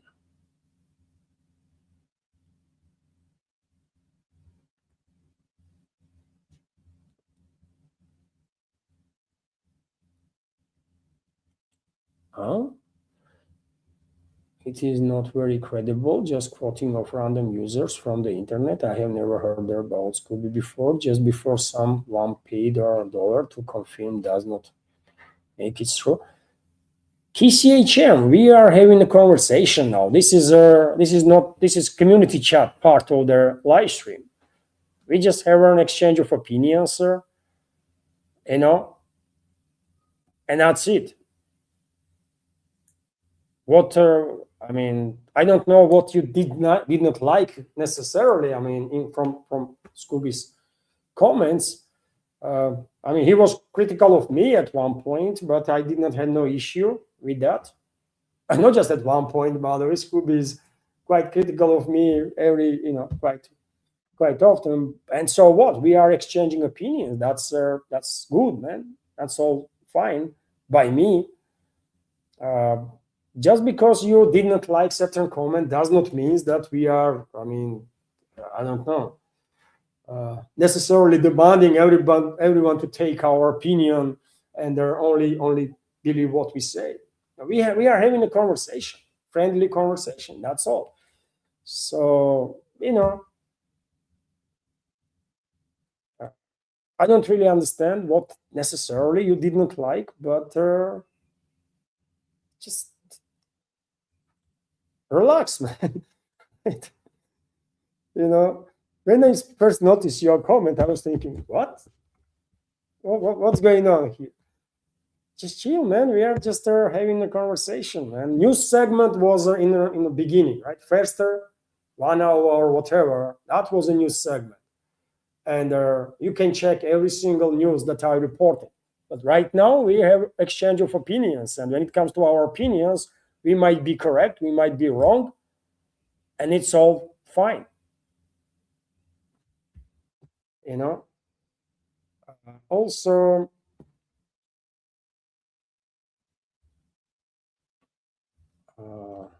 there was a super chats here from two more super chats, by the way, from Scooby.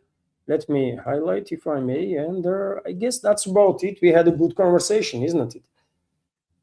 And thank you very much, Scooby, for your super chats and donations through on Rumble. And Scooby is commenting. So why campaign about Chinese drones? And another one, how do you survive when you cut off YouTube audience? So why you complain about Chinese drones, sir? Complain? Why you complain about Chinese drones? Well, I mean, there is a difference, isn't it, Scooby?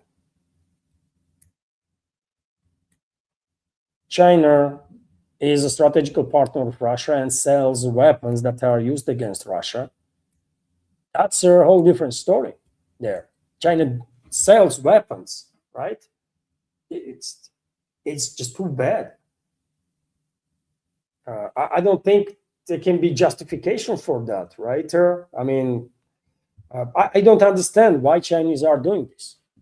Why Beijing didn't shut down these routes that are used by US, by European countries, by Kiev regime even, right? Can you imagine Kiev regime purchases steel to nowadays from China, by the way?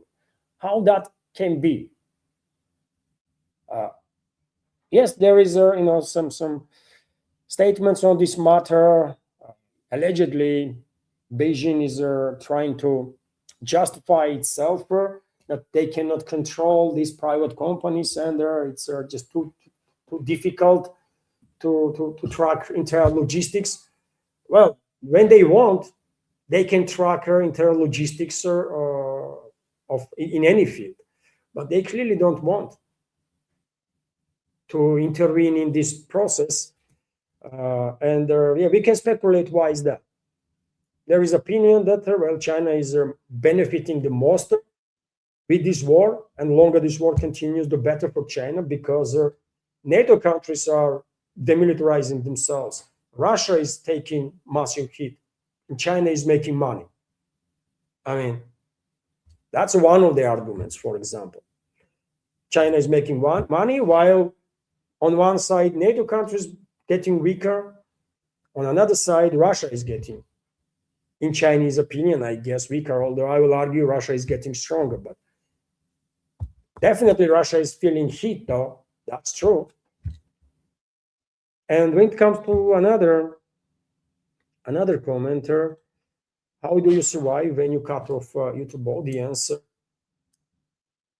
I did not say I'm going to do it 100% yet, but I mean, members of our YouTube community that appreciate my work can watch my programs on Rumble.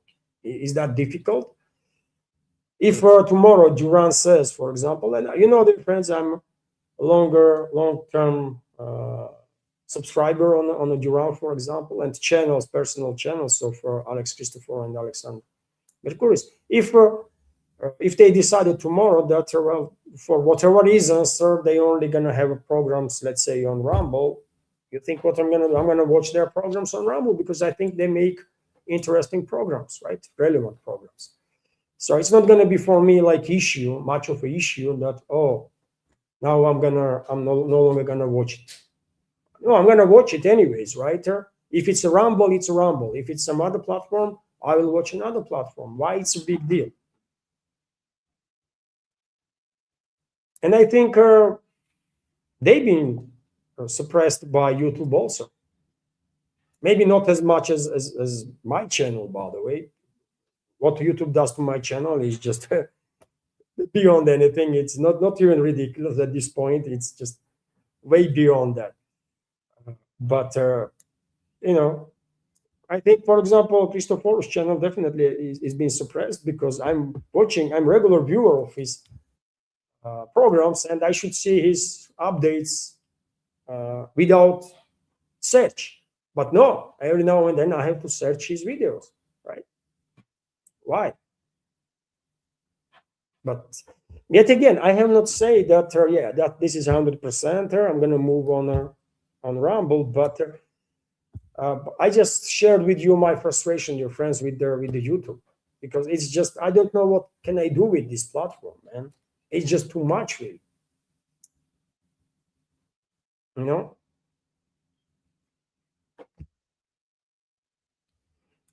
But yet again, let's see. I want for now. What I want is to add one more live stream on Rumble late evening, because I have a live stream at 3, right? I have first update in the morning. I have live stream at 3, and Of course, I'm constantly working on next program, right? So by 9 or 10 o'clock, I have quite a number of news already bookmarked for the next program, and I can share those news, right?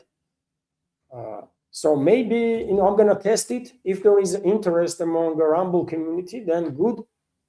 If not, then yeah, I mean, we will see. We will see. But late time, this is also something that may be more convenient for community members from Canada, from US, from Mexico, for example, right? Because of the timing. So I just want to test the idea from Monday. Let's see if it works. It works. If not, not. But when it comes to YouTube, yet again, I have not made the final decision yet. But it is very frustrating, man, what YouTube does. Very frustrating, And also there was a right now, dear friends. There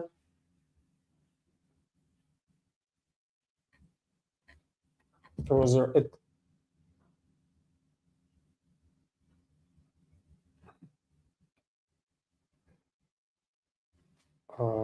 another super chat from Scooby and free premium subscription gift cards from Viper.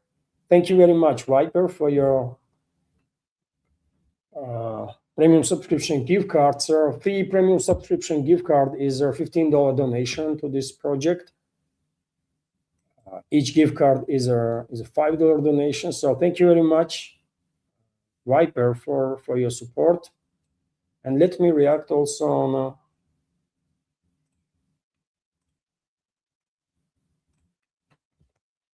on Scooby's comment.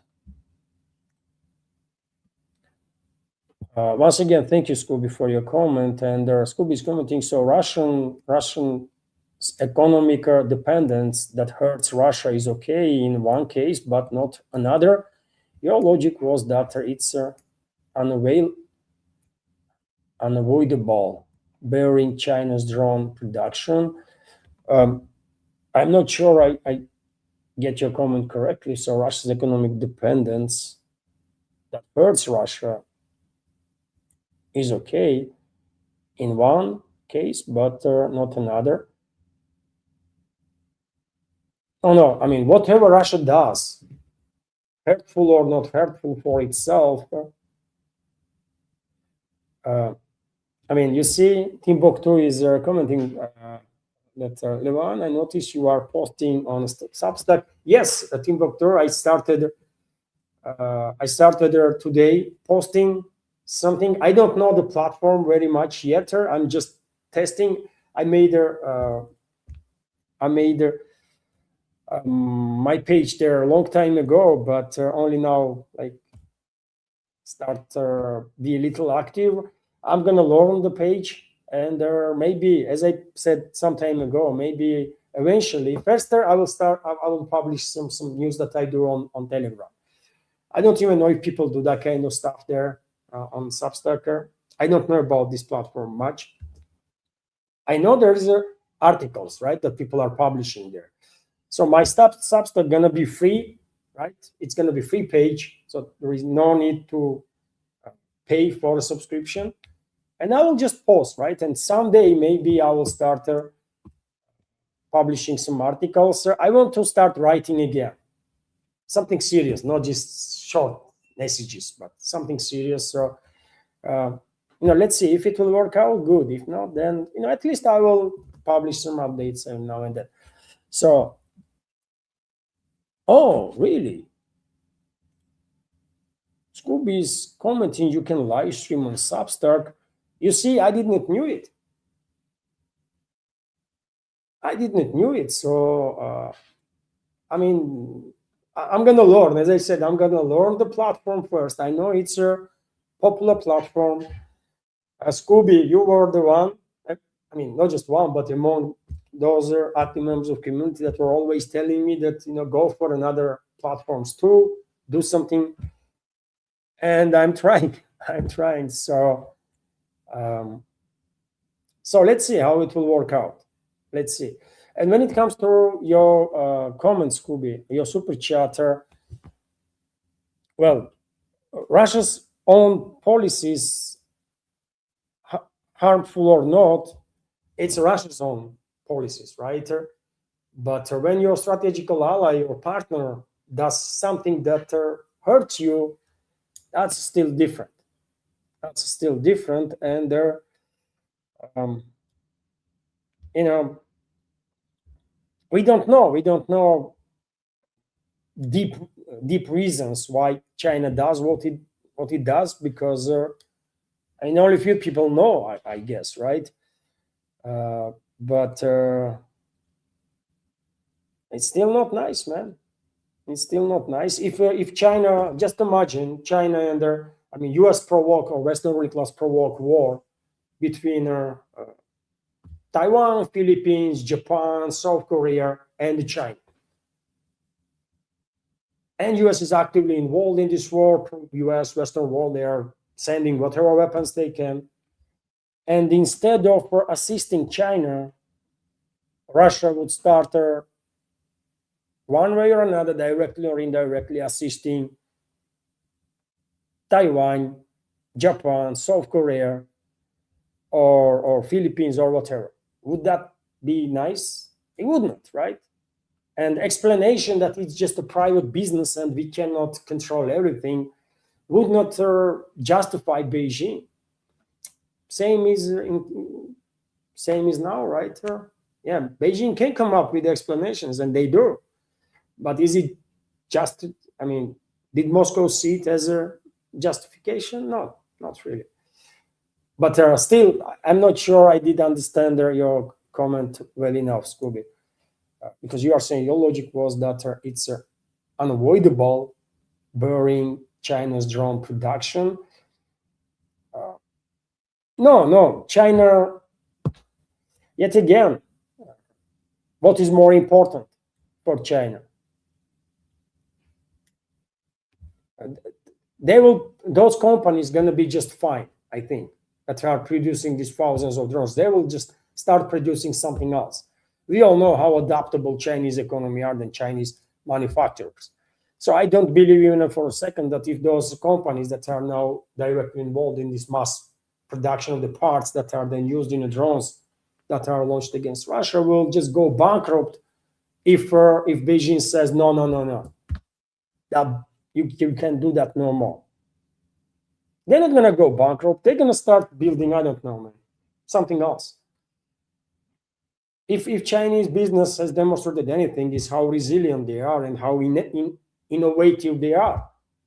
Today they might produce drone parts. Tomorrow they might produce phones, by the way, and day after, I don't know, microphones or something. So I don't believe that will bury if Beijing actually block that route for the Western ruling class for the drone parts, will actually destroy those companies there. No, man.